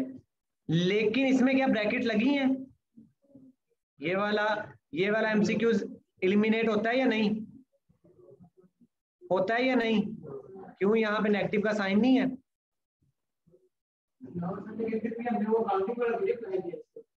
नेगेटिव तो लगा दिया आपने,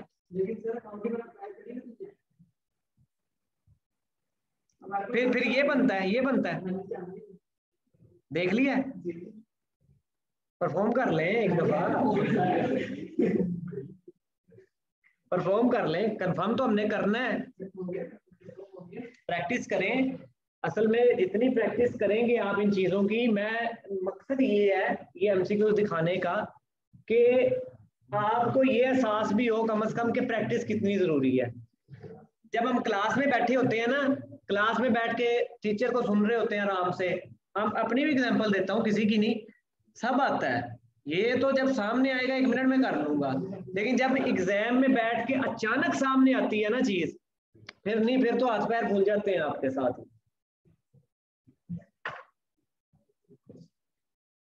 परफॉर्म कस्टम नंबर फॉर्मेट आपको बनाना सिखाया है ना अभी, वो कहता है ये जो है ये वाला जो डिजिट्स है, ये वाला जो डिजिट्स है, ये आपने रखने हैं किसी सेल में, और नंबर फॉर्मेट अप्लाई करना है कौन सा, ये वाला। कस्टम में ये लिखना है, सेल में आपने ये लिखना है, एज इट इज सेल में आपने ये लिखना है, और कस्टम नंबर फॉर्मेट में आपने ये लिखना है। मतलब कि नहीं, एक मिनट, सॉरी, सेल में ये लिखना है आपने, कस्टम नंबर फॉर्मेट में ये अप्लाई करना है, किस वे से ये वाला मेथड आपका बन जाए, ये आ जाए एमसीक्यू। दोनों के अंदर यही डिफरेंस बता रहा हूं ना। एक में क्या किया उसने, देखें, एक में नंबर फॉर्मेट भी दे दिया और सेल में जो लिखना है वो भी दे दिया। अब पूछा कि कौन सा आंसर बनेगा, सेकंड पे उसने क्या कहा, सेकंड पे उसने नंबर दे दिया, सेल में जो लिखना है, और बता दिया कि ऐसे कब बनेगा। ये तीनों जब अप्लाई करेंगे, 14 का सी आया है, हुआ परफॉर्म या नहीं किसी से, मैं करवा देता हूं परफॉर्म। ये देखें, मैंने कौन सा इतना काम करना है, ये देखें, इसको मैं, मेरे पास तो आसानी है ना, आपको तो टाइप करना पड़ रहा है, मैंने यहाँ पे आके पेस्ट किया, इसके साथ माइनस का साइन लगा दिया, नंबर फॉर्मेट में आके कस्टम में आके मैंने इसको सिलेक्ट किया सबको। एग्जाम में ये नहीं कर सकते आप कॉपी पेस्ट, लिखना ही पड़ेगा एग्जाम में। एग्जाम में कॉपी, हाँ वर्कशीट पे रहते हुए ये काम करना है, ये करना है आपने, वैसे कॉपी पेस्ट नहीं होगा। ये देखें कैसे शो हो रहा है, इसको अप्लाई करूं, एक मिनट, नहीं डबल उसने ऑटोमेटिकली यहीं से कॉपी की है मैंने, नहीं डबल आ रहे हैं।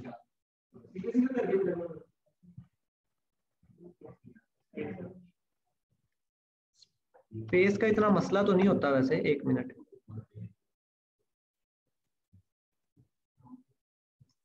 शायद वो कह रहा है दोबारा से बनाओ भाई। USD कोमा, वो मुझे उसने मेरे से मेहनत करवानी है और कोई बात नहीं है, कोमा 380.00, उसने मेरे से मेहनत करवानी थी, वो ऑटो नहीं उठा रहा था बस।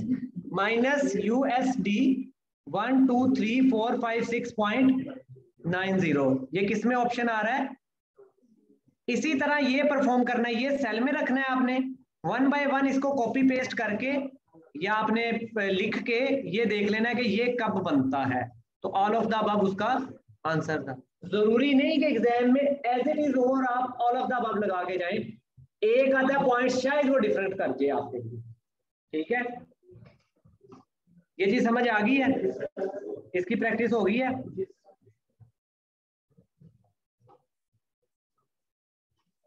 अच्छा अब ये देखें, आपको एक दफा बनाना सिखा देता हूं, आपका नहीं हुआ। ये देखें ना, आपने क्या करना है, यहाँ पे नंबर लिखना है जो यहाँ पे लिखा हुआ है इसके अंदर, ये वाला नंबर जो सेल के अंदर है, ये वाला नंबर आपने सेल में लिखना है और ये वाला आपने कस्टम में अप्लाई करना है। यहाँ पे आके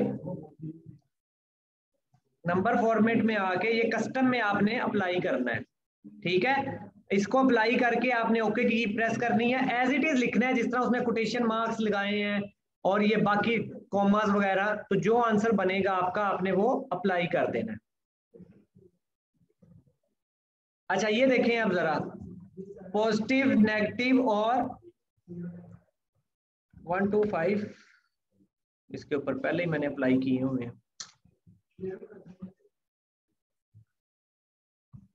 चले 1 to 5 1 0 और यहाँ पे क्या है टेक्स्ट में, नहीं ये वो लिख रहा हूं ना, अभी टेक्स्ट लिख रहा हूं जिसको मैंने करना है। अब मैं क्या करूंगा, इन सब को सिलेक्ट करता हूं एक दफा, नेगेटिव में नेगेटिव का साइन जरूरत ही नहीं है एक दफा। ये देखिए इसको सिलेक्ट किया, देखते हैं ना अभी जाके कस्टम में आया, कस्टम में आके अब पूरी अमाउंट्स को मैंने बनाना है। सबसे पहले किसका लिखूंगा, पॉजिटिव का, हैश लगा देता हूं खाली, इनफ होगा, या 3 हैश लगा देता हूं। लेकिन पॉजिटिव को मैंने किसके साथ शो करना है, ग्रीन कलर के साथ। इसके साथ साथ क्या लगाऊंगा, ग्रीन लिखूंगा ब्रैकेट्स में, स्टार्ट में ग्रीन ब्रैकेट फिर सेमीकोलन, और नेगेटिव को किसमें शो करना है मैंने, ब्रैकेट में, लेकिन पहले क्या लगाऊंगा, रेड ब्रैकेट, नेक्स्ट क्या करूंगा शो, हैशेस फिर सेमीकोलन, नेक्स्ट। अब मैंने 0 को शो करना है, 0 के लिए आप 0 को यूज करें, क्योंकि हैश को यूज करेंगे तो वो 0 को खत्म कर देगा, हैश क्योंकि एक्स्ट्रा 0 नहीं शो करता हैश के। इसके लिए आपने किसको शो करना है, मैंने ये लिखा, यहां पे मैंने लिख दिया वाइट, यही तो चेक करवाना चाह रहा हूं, वाइट, और इसके साथ 0 कॉमा अब ये मैंने किस में शो करवाना है, ब्लू में। अच्छी बात है, नोट करना चाहिए चीजों को। क्या है आगे, ब्लू। लेकिन अब ये किस में शो करवाऊंगा मैं, इसके साथ क्या लिखूंगा, एट द, तो क्या at the rate quotation marks में नहीं आना चाहिए? बुक रीड की होगी तो पता होगा। ये देखें क्या लिखा हुआ है, क्या लिखा है बुक में,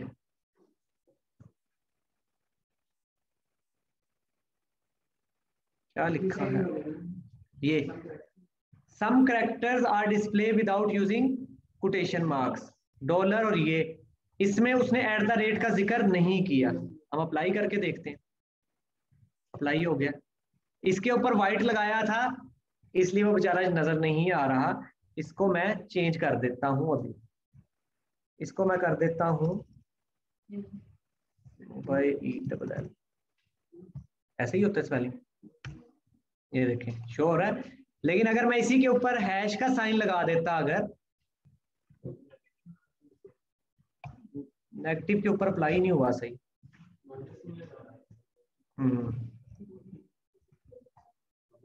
नेगेटिव लगाया तो वो शो हुआ है, ठीक है।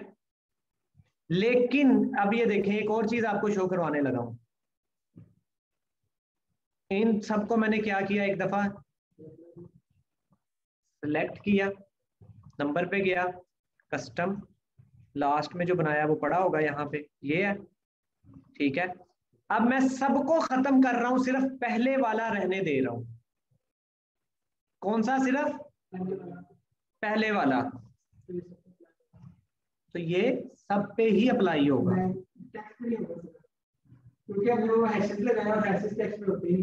हाँ जी, ये चीजें तो नोट करने वाली हैं कि ये सब पे अप्लाई हुआ है, लेकिन जरूरी नहीं कि सारे ही देने हैं सेक्शन, ठीक है। लेकिन अगर मैं पॉजिटिव को इग्नोर करना चाह रहा था, ये सिलेक्ट किया, पॉजिटिव को इग्नोर करना चाह रहा था, तो ठीक है, पॉजिटिव से आगे वाला खत्म कर दूंगा, लेकिन उसकी जगह क्या रहने दूंगा, और ये मेथड टेक्स्ट सेल में से टेक्स्ट को हाइड करने के लिए भी यूज होता है। कभी आपने देखा है कोई स्पेसिफिक सेल हाइड हो जाए, पढ़ा है कहीं पे, या तो पूरी रो हाइड होती है या पूरा कॉलम हाइड होता है, स्पेसिफिक सेल हाइड, लेकिन स्पेसिफिक सेल का डाटा हाइड करने के लिए ये मेथड यूज होता है, ठीक है। स्पेसिफिक सेल का, अगर वो कहे ना स्पेसिफिक सेल को हाइड कर सकते हैं, आपने कहना नहीं कर सकते, डाटा हाइड हो जाता है, ठीक है, स्पेसिफिक सेल नहीं हाइड होता। बाकी भी मैंने खत्म कर दिए, ठीक है, सिर्फ दो रहने दिए, पॉजिटिव और नेगेटिव। पॉजिटिव में तो 0 है, ओहो, चले ऊपर से सिलेक्ट कर लेता हूँ दोबारा, सारे नहीं सिलेक्ट थे असल में ना, लास्ट में आया, लास्ट में आके मैंने ये सिलेक्ट करके ओके कर दिया, वो देखें ये हाइड हो गया यहाँ से डाटा सारा, 0 पे भी वो ऑटोमेटिकली अप्लाई होगा। ये चीजें आपने रिटेन करने की जरूरत नहीं है, इतनी ज्यादा चीजों को रिटेन करने की जरूरत नहीं है। ये देखें, note the following rules, test भी होंगे फिर। You do not have to include all code section, positive लगा दें खैर है, नेगेटिव देना है खाली नेगेटिव दे दें, कोई मसला नहीं। If you specify 2 code section, the first will be use for positive number and, जो पॉजिटिव पे लगेगा वही 0 पे लग जाएगा, अगर 0 के लिए अलग से आपने नहीं डिफाइन किया। The second for negative, text का जिक्र नहीं किया, इसका मतलब टेक्स्ट पे अलग से लगाना पड़ेगा आपको। If you specify only 1 code section, it will be used for all sections, लेकिन वहां पे टेक्स्ट के ऊपर वो अप्लाई नहीं कर रहा था, क्योंकि हमने उसके साथ एट द रेट नहीं यूज किया हुआ था, ठीक है। एट द रेट अगर उसमें यूज कर जाते फिर हो जाता सब पे, लेकिन जो उसने कहा है हमने वही नोट कर लेना है, ये बात बुक की माननी है। If you want to skip a section code and include a code section that follows it, you need to include the ending semicolons to display both text and number, दोनों को शो करना हो, text को भी और number को भी। the text character in double quotation, जैसा के हमने यूज किया था, तो टेक्स्ट कैरेक्टर किस में होगा, अब आपके लिए एक छोटी सी चीज है, आपके पास ये जो एग्जाम्पल है ना, ये आपने घर में परफॉर्म करनी है लास्ट में, ठीक है। ये जो एग्जाम्पल दी है ये आपने खुद से बनाना है नंबर फॉर्मेट। कुछ आपने नेगेटिव, ये कंसेप्ट बता देता हूँ, रिसीवेबल वो होते हैं जिनसे हमने पैसे लेने हो और वो पॉजिटिव में होते हैं हमेशा, और पेएबल वो होते हैं जिनको हमने पैसे देने हो तो वो हमेशा किस में होते हैं, नेगेटिव में। और इसके साथ आपने एक एडिशन ये कर लेना है कि जो पॉजिटिव होंगे उसके साथ ग्रीन का साइन, जो नेगेटिव होंगे उनके साथ। चले एक मुझे एमसीक्यूज का आंसर दें। कोई नहीं, ऑनलाइन आपके पास ये लेक्चर अवेलेबल होगा फेसबुक के ऊपर, आप उधर से एक दफा रिपीट करके देख लीजिएगा, ठीक है, क्योंकि ये बहुत लेंथी फिर हो जाएगा। एक एमसीक्यूज है, बताएं जरा। जिनको मैंने बताया हुआ है वो नहीं बोलेंगे, ये पहले बता रहा हूँ। जिन्होंने बुक रीड की है वो भी ना बोलें। जाहिर बात है, पता भी तो लगे ना इंपॉर्टेंस किस चीज की कितनी है। ये लें,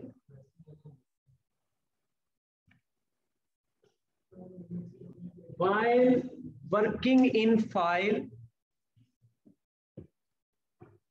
आपके पास फेसबुक में अपलोडेड होगा, आप उधर से देख सकते हैं, लाइव स्ट्रीमिंग चल रही है फेसबुक पे। फेसबुक पेज जो है आप कॉलेज का, उधर से देख सकते हैं। जी पढ़े जरा इसको। जिसने बुक नहीं रीड की वो क्या करेगा, परफॉर्म करके देखेगा, और जिसने बुक रीड की है वो आंसर लगाएगा सीधा इसका। मैं भी एक दफा परेशान हो गया था ये एमसीक्यूज देख के, क्योंकि बुक रिवाइज हुई है आपकी 2019 के अंदर, बुक रिवाइज हुई थी एक दफा, तो हमने शायद तब ध्यान नहीं दिया इतना मैंने इस बात पे, या शायद बाद में ये एडिशन हुआ इस चीज पे, अब मैं कुछ कह नहीं सकता। लेकिन ये जब मैंने तो परफॉर्म करके देखा था, फिर बाद में जब बुक रीड की तो पता लगा ये बुक में भी है। पेज का नाम है ed skill school of centre of finance, ed skill centre of finance. जी आप ले सकते हैं लेक्चर वहां से, कोई मसला नहीं है, लेकिन लाइव के अंदर आप क्वेश्चनिंग कर सकते हैं, ये फायदा होता है आपको। जी क्या लगता है 28 का, क्या लगता है आपको? अगर तो आपने बुक रीड की है फिर तो आंसर एग्जैक्ट पता होगा, लेकिन नहीं रीड की फिर परफॉर्म करना पड़ेगा। एक दफा बनाएंगे, उस फाइल को सेव करेंगे, फिर नई वर्कबुक क्रिएट करके देखेंगे उसमें शो हो रहा है, जो पुरानी बनी हुई है उसमें जाके देखेंगे शो हो रहा है, या जिसमें मैंने बनाया उसमें आके देखेंगे शो हो रहा है। जिसमें बनाया उसमें तो रहेगा ना, जाहिर बात है। will be available in existing as well as subsequent created workbook, नहीं बताऊंगा, ये बात नहीं बताऊंगा, आपने ये पढ़ना है।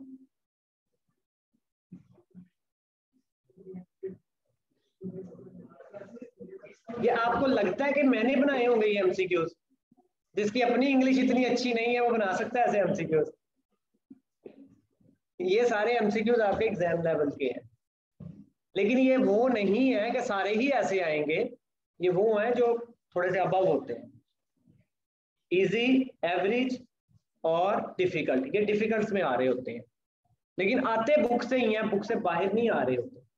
Uncustom number format is stored in the workbook in which it was, therefore it will not be available in, only thing you could do is save the current workbook as an Excel template that can be used as the basis for, अगर आप दूसरी नई books में भी लाना चाहते हैं तो उसमें एक दफा क्रिएट कर लें, जितने भी कस्टम है उसको सेव कर लें एज अ टेम्पलेट, फिर आप यूज कर सकते हैं। लेकिन बाय डिफॉल्ट दूसरी वर्कबुक्स में वो, तो क्या आंसर बनता है?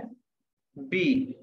B saved in final dot xlsx and will not apply in, ये इंपॉर्टेंस है किसकी? बुक रीडिंग, ठीक है। ये आपका नंबर फॉर्मेट क्लियर होता है। अब चलते हैं हम अपने कस्टम फॉर्मेट की तरफ, जो बहुत आसान है, लेकिन उसमें से एमसीक्यूज इतने आसान नहीं आते। क्योंकि आईकैप का तरीका ही ये है कि वो एक से ज्यादा टॉपिक्स को मर्ज करके पूछ सकता है। अब ये जो नंबर फॉर्मेटिंग था उसमें भी किसका उसने जिक्र कर दिया, एक्सेल टेम्पलेट का। लिंकिंग हो गई ना चीजों की, तो ऐसे लिंकिंग होती है और कैफ में तो बहुत ज्यादा होती है।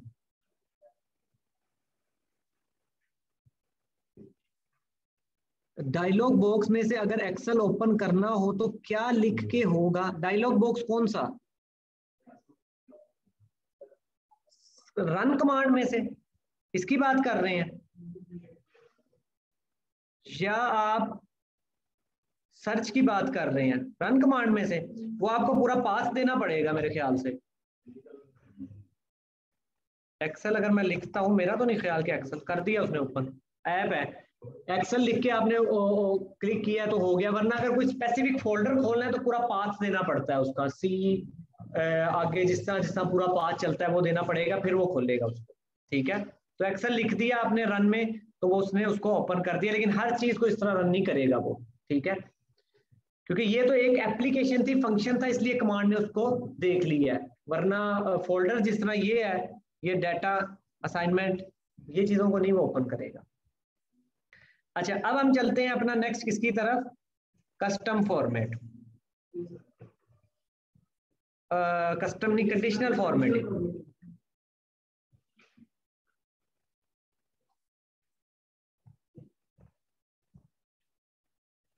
जी सर्च में तो आसान है ना, यहाँ सर्च बार आ रही होगी आपके पास, या विंडो पे क्लिक करके एक्सेल लिखेंगे तो ये आ जाएगा एक्सेल आपके पास, यहाँ से आप ओपन कर सकते हैं इसको।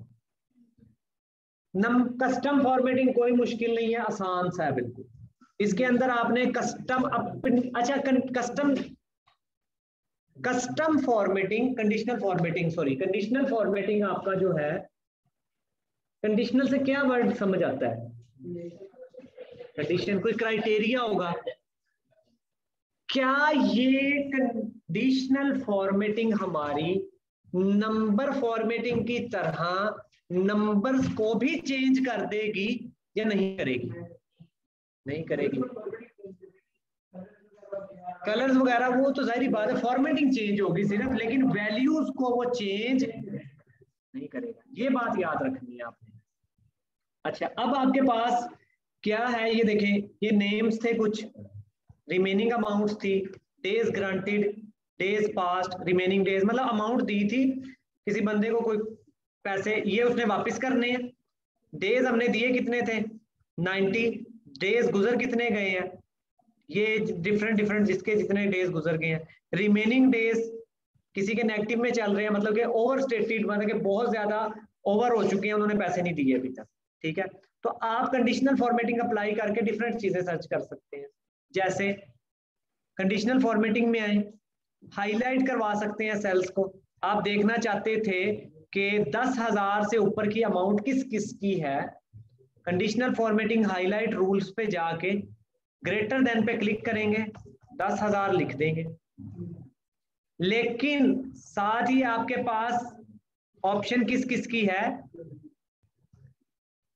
हाईलाइट रेड फिल, फिल का मतलब है सेल को किस तरह फिल करेगा, with dark red text, text को क्या कलरिंग देगा, ये वो है।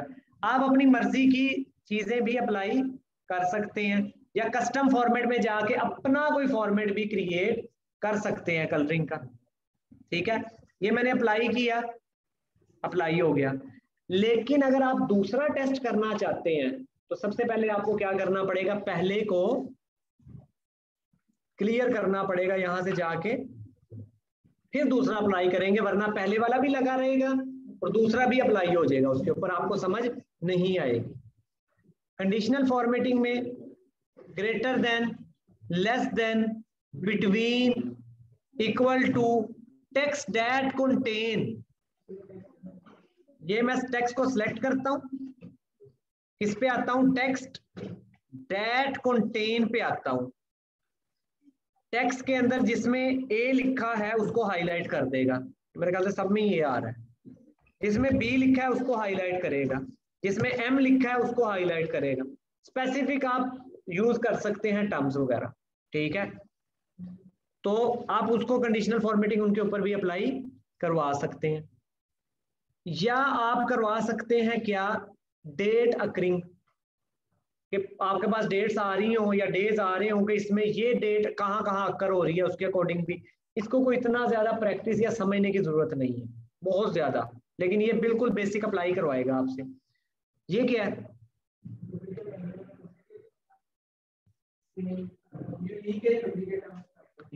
डुप्लीकेट का ऑप्शन तो है, सेम जो आ रही है उनको हाईलाइट कर देगा, यूनिक का ऑप्शन तो नहीं है यहाँ पे, यूनिक है ही नहीं कहीं पे। डुप्लीकेट पे आते हैं, ड्रॉप डाउन पे जाएंगे तो ये पूछता है एमसीक्यूज में कि आप डुप्लीकेट को भी देख सकते हैं और यूनिक को भी देख सकते हैं, एमसीक्यूज है, ठीक है। नेक्स्ट कंडीशनल फॉर्मेटिंग में आए, टॉप 10 आइटम्स वगैरह को आप देखना चाहते हैं या परसेंटेजेस को, वो है। डेटा बार्स भी शो करवा सकते हैं अकॉर्डिंग टू वैल्यू, जिसकी जितनी वैल्यू होगी बड़ी उतनी ज्यादा उसकी बार होगी। और इसमें फिल कौन कौन से आपके पास, एक ग्रेडियंट फिल है और दूसरा सॉलिड फिल है। सॉलिड में सॉलिड कलर होंगे, ग्रेडियंट में थोड़े से लाइट कलर, कलर स्केलिंग होगी इस तरह ही।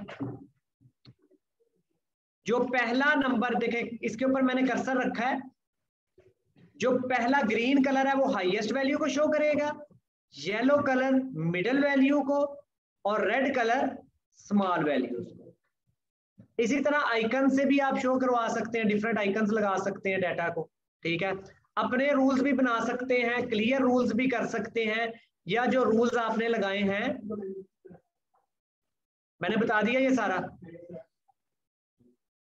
मैंने, टीचर कितना पढ़ा सकता है, यही पढ़ा सकता है जो बुक में, बुक में से आगे नहीं लिखा हुआ कुछ भी, या वो कहता है मैनेज में आगे फर्दर ऑप्शंस देख लें, इतना बताता है, फर्दर भी नहीं बताता। अब आ जाएं जरा, देखते हैं ना, आप जो कहते हैं आपको बहुत आता है, अभी देखते हैं। ये इंपॉर्टेंट है, इसको भी संभाल के रखता हूँ। चलें ये कर लें, आप इसको पढ़ के ही बता दें मुझे, कोई इतना मुश्किल नहीं है। 27 वो कहता है आप हाईलाइट करवाना चाहते हैं 49.9 से लेस देन 50 को हाईलाइट। तो इस डाटा में लेस देन 50 क्या आ रहा है, 0 और 49.9, लेकिन 49.9 को वो राउंड ऑफ नहीं करेगा, नहीं करेगा बाय डिफॉल्ट तो नहीं करेगा वो। कंट्रोल ओ ओपन करने के लिए कोई एग्जिस्टिंग फाइल आपके पास है जो पहले से क्रिएट की है, उसके लिए यूज होता है। अच्छा जी, ये पढ़े जरा 25 एमसीक्यूज और 26, अब पता लगेगा आपका कितना आता है आपको। 25 और 26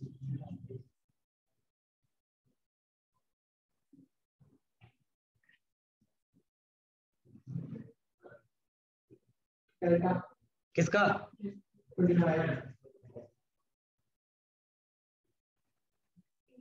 इतनी जल्दी नहीं करते होते, इतनी जल्दी नहीं करते होते। नंबर फॉर्मेटिंग कहाँ पे है, किस ग्रुप में है, नंबर के ग्रुप में, और कंडीशनल फॉर्मेटिंग किसके ग्रुप में है, तो नंबर फॉर्मेटिंग का तो पार्ट नहीं हुआ ना वो। ये अगला, आपके पूरे सिलेबस में ये टेबल मुझे दिखा दें कहां पे है। एक्सेल में है आपकी पूरी, उसमें नहीं है, अप्लाई करने जाएंगे तब भी एरर आएगा।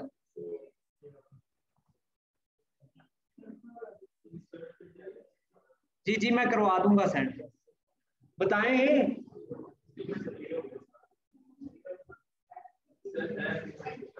ये जिनको मैंने दिखाया हुआ उनको पता है, चार्ट तो है लेकिन कंडीशनल फॉर्मेटिंग का तो जिक्र नहीं ना वहां पे कहीं पे। अप्लाई करने पे जाएंगे टाइम लगेगा, बुक में नहीं लिखी हुई है बात, बुक में नहीं लिखी। चले सेकंड पढ़ लें 26 पढ़ लें।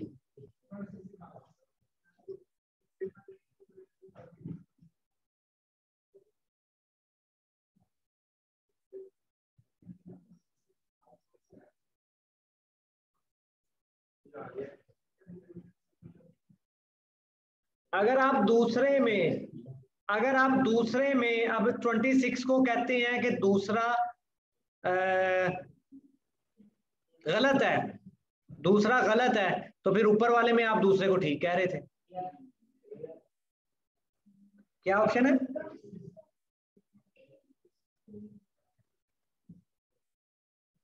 ट्वेंटी फाइव का ए, 25 का डी। अच्छा उन्होंने कहा 20 है, एक मिनट, कौन कौन सा? 25 का ए, 25 का ये क्या 20? अच्छा एक दो स्टूडेंट अलग अलग है, ठीक है। 25 का ए, एक ने कहा 25 का डी। भाई मेरे ये देखें, चले मैं बता देता हूँ आपको, आपके एग्जाम में टेस्ट टेबल है, एमसीक्यूज भी दो दिखा दिए, दो तीन और भी हैं ऐसे एमसीक्यूज। ये कंडीशनल फॉर्मेटिंग ये है, क्लियर में अगर आप आते हैं, कहां कहां से क्लियर कर सकते हैं? मैंने एक छोटी सी झलक दी थी इसकी कि शायद कोई देख ले, कोई इंपॉर्टेंट बात देख ले, अपने सिस्टम में देख ले। और नीचे जब रिमूव हो सकता है तो लग नहीं सकता। आई कैप टेस्ट करता है, मेरे एग्जाम का एमसीक्यूज है, टेस्ट हुआ है। यही तो बात है, ये एक्स्ट्रा ऑर्डिनरी, ये नहीं सोचना कि बुक में नहीं है, यही तो सोच डिफरेंट करनी है कि आ गया आप इसको किस तरह करना है। मैंने एक चीज जो आ गई, अभी तो मैं बहुत चीजें दिखाऊंगा चार्ट में, ऐसी ऐसी चीजें दिखाऊंगा चार्ट के टॉपिक में, आप कहेंगे ये चार्ट की डेफिनेशन से मिलती कहीं पे भी नहीं, माइंड के लिहाज से। यही तो टेस्टिंग हो रही है, बुक पे भी चल रहा है। सर देखिए बात, अगर हम एक्सेल ओपन करते हैं, करंट ए की वर्कशीट ओपन होती है, एक्सेल अगर आप एक्सेल ओपन करते हैं, नए वर्कशीट नए वर्क पे क्लिक करते हैं, हाँ, तो हमेशा एक डिपार्ट ए ओपन होती है ना, एक ही होती है। तो बुक के अंदर दी हुई है, बुक में नहीं दी हुई, क्वेश्चन बैंक में दी हुई है। अब बुक में भी क्वेश्चन बैंक में दी है, वो अकॉर्डिंग टू 2010 है, 2016 नहीं है वो, तो आपने 1 ही लगाना है एग्जाम में। नहीं 1 लगाना है, 1 लगाना है आपने, 6 पे नहीं जाना, 3 पे नहीं जाना आपने। ये समझ आया एमसीक्यूज? अभी तो मैंने एमसीक्यूज दिखाया ही नहीं, ये तो बहुत बड़ा आसान सा एमसीक्यूज था, ये तो आप वेरीफाई कर सकते थे। It can be applied to a cell range, ये तो मतलब कि गलत हो गया ना, but can not be applied, ये गलत हो गया। अच्छा इसका 25 की पहले बात कर लें, कौन सा ऑप्शन ठीक है? अल्फा, और बोथ ए एंड बी सिर्फ झांसा देने के लिए था, ए ऑप्शन। ये बड़ी इस तरह नॉर्मली होगा। इसमें अगर 26 की बात की जाए, आपने पाइवट टेबल को नहीं पढ़ना, वो आपके सिलेबस में नहीं है बिल्कुल भी, उस पर सोचना ही नहीं है कि क्या है, लेकिन आपने कम से कम एक क्लियर में जाके देख लेना, क्लियर में तो आ रहा है ना कि क्लियर कर सकते हैं, तो अप्लाई भी कर सकते हो। It can not be applied to a cell range, ये तो बात ही गलत है ना, सेल रेंज पे अप्लाई होता है। बी भी गलत, सी भी गलत। अब दो ऑप्शन है, दोनों में कंफ्यूज है। It is usually used as color-based formatting to emphasize data and information stored in spreadsheet. Excel पे आया, इस पे कर्सर रखें जरा। Easily spot trend and pattern in the data, visually highlight important, तो किस लिए है? Emphasis। लेकिन ये ऑप्शन फिर कहां से आया, इसको किस तरह वेरीफाई करेंगे? ये गलत है। एक को तो ठीक कह दिया आपने, दूसरे को गलत कैसे कहेंगे? अब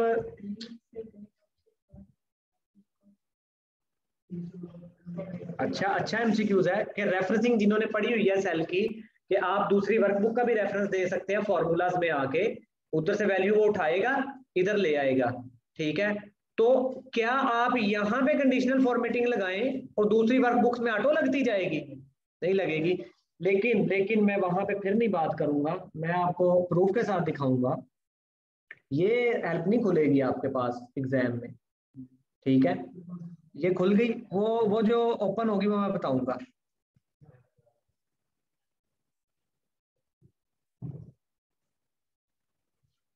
कंडीशनल फॉर्मेटिंग, कंडीशनल फॉर्मेटिंग आ गया। ये देखें, ये क्या लिखा हुआ है? Conditional formatting is easy to highlight interesting emphasis unusual values. यहां से कुछ एमसीक्यूज क्लियर होता है, लेकिन जो मैंने आपको जिस चीज को गलत कहलवाना है, एक्सटर्नल रेफरेंस,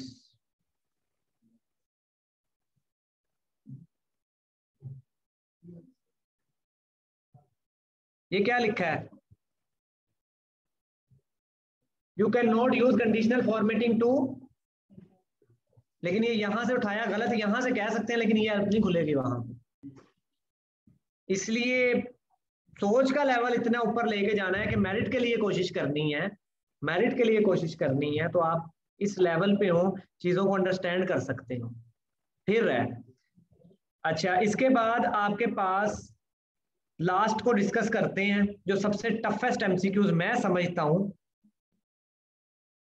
जो सब अच्छा 29 के ऊपर आए जरा, 29 और 30 के ऊपर।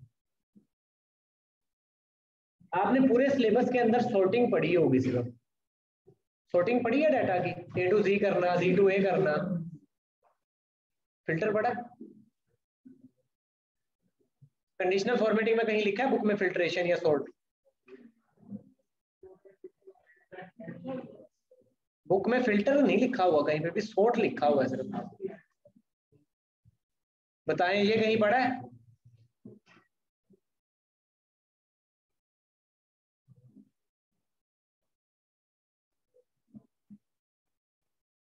बताएं जी।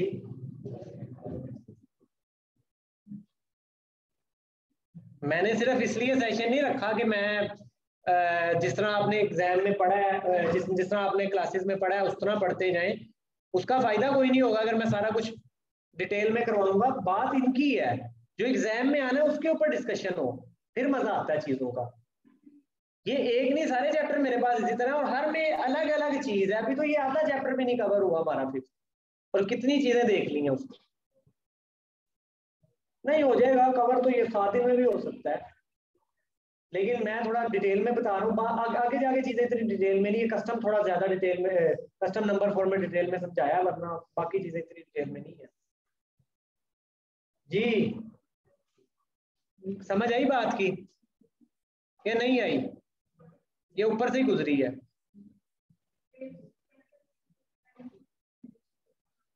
पेज स्पेशल में कंडीशनल फॉर्मेटिंग वाली नहीं, अलग से नहीं है पेज स्पेशल। कॉपी पेस्ट करके पेज स्पेशल करके देख लें, लिंकिंग कर लेंगे अगर डाटा की, तो फिर शायद आ जाए वो कंडीशनल फॉर्मेटिंग किसी और पे लगी हुई हो तो। लेकिन आप इस वर्कबुक में खड़े हुए किसी और वर्कबुक का रेफरेंस नहीं दे सकते कि वहां पे जाके लग जाओ आप, ऐसा नहीं पॉसिबल होता कभी। 29 और 30 में कोई चीज समझ आई है या ऊपर से ही गुजरा है सारा? 29 का delta sort it on it's fault colour but can not B, नहीं कर सकते। 30 का both and B sort it on it's font colour, sort it and. और ये देखें यार, आपकी अगली क्लास भी स्टार्ट होने वाली है, दिखा देता हूँ। ये मैंने इस डाटा के ऊपर क्या अप्लाई किया, कंडीशनल फॉर्मेटिंग अप्लाई की हाईलाइट रूल के हिसाब से, ग्रेटर देन, चले ये अप्लाई हो गई। इसके ऊपर आके मैंने क्या अप्लाई किया, सॉर्ट एंड, सिर्फ फिल्टर अप्लाई कर देता हूं एक दफा। क्या अप्लाई करता हूं? फिल्टर अप्लाई किया। अब ये देखें, अब यहां पे आए, यहां पे इस पे क्लिक करें, sort by filter by, filter का ऑप्शन नहीं आ रहा मुझे, एक दफा रुक जाए, इसको क्लियर करने में। इसके ऊपर सिर्फ अप्लाई करता हूं एक दफा, टेक्स्ट के ऊपर, ठीक है। इसके ऊपर आके मैंने क्या अप्लाई किया है, फिल्टर अप्लाई किया है एक दफा। यहां पे आऊंगा, सॉर्ट बाय, किस किस कलर की बेस पे सॉर्ट कर सकता हूं, सेल कलर की, और दोनों पे सॉर्ट हो सकता है। अब फिल्टर पे आऊं, फिल्टर बाय, किस तरह पता लगे, अगर तो यहां तक मेंटल लेवल नहीं लेके जाएंगे एमसीक्यूज कैसे सॉल्व होगा। तुक्के की बेस पे नहीं चलना, वेरीफाई करना है कि क्यों आया एमसीक्यूज, किस तरह इसको परफॉर्म करूंगा। दोनों की बेसिस पे होता है sort and filter.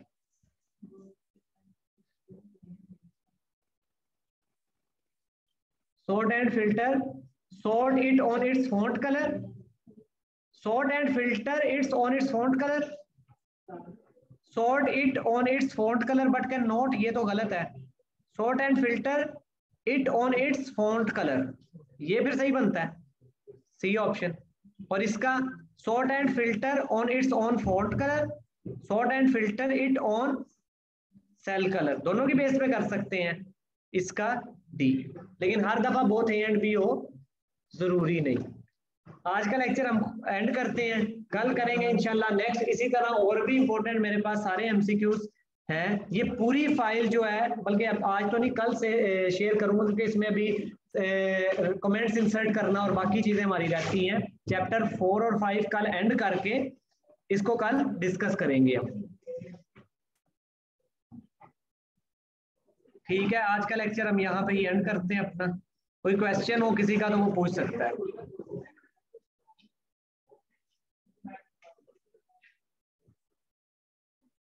Ji,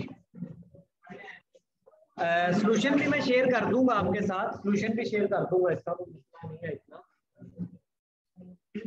class start होती है 11 बजे, 11 से 1 बजे तक।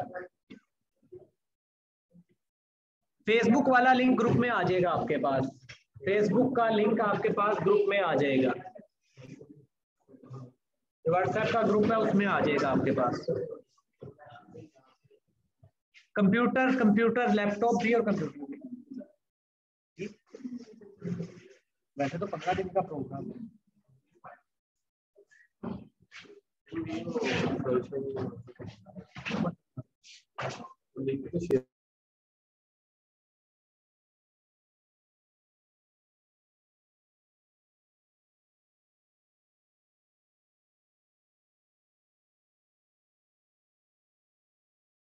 ठीक है, ओके, अल्लाह हाफिज। वालेकुम अस्सलाम।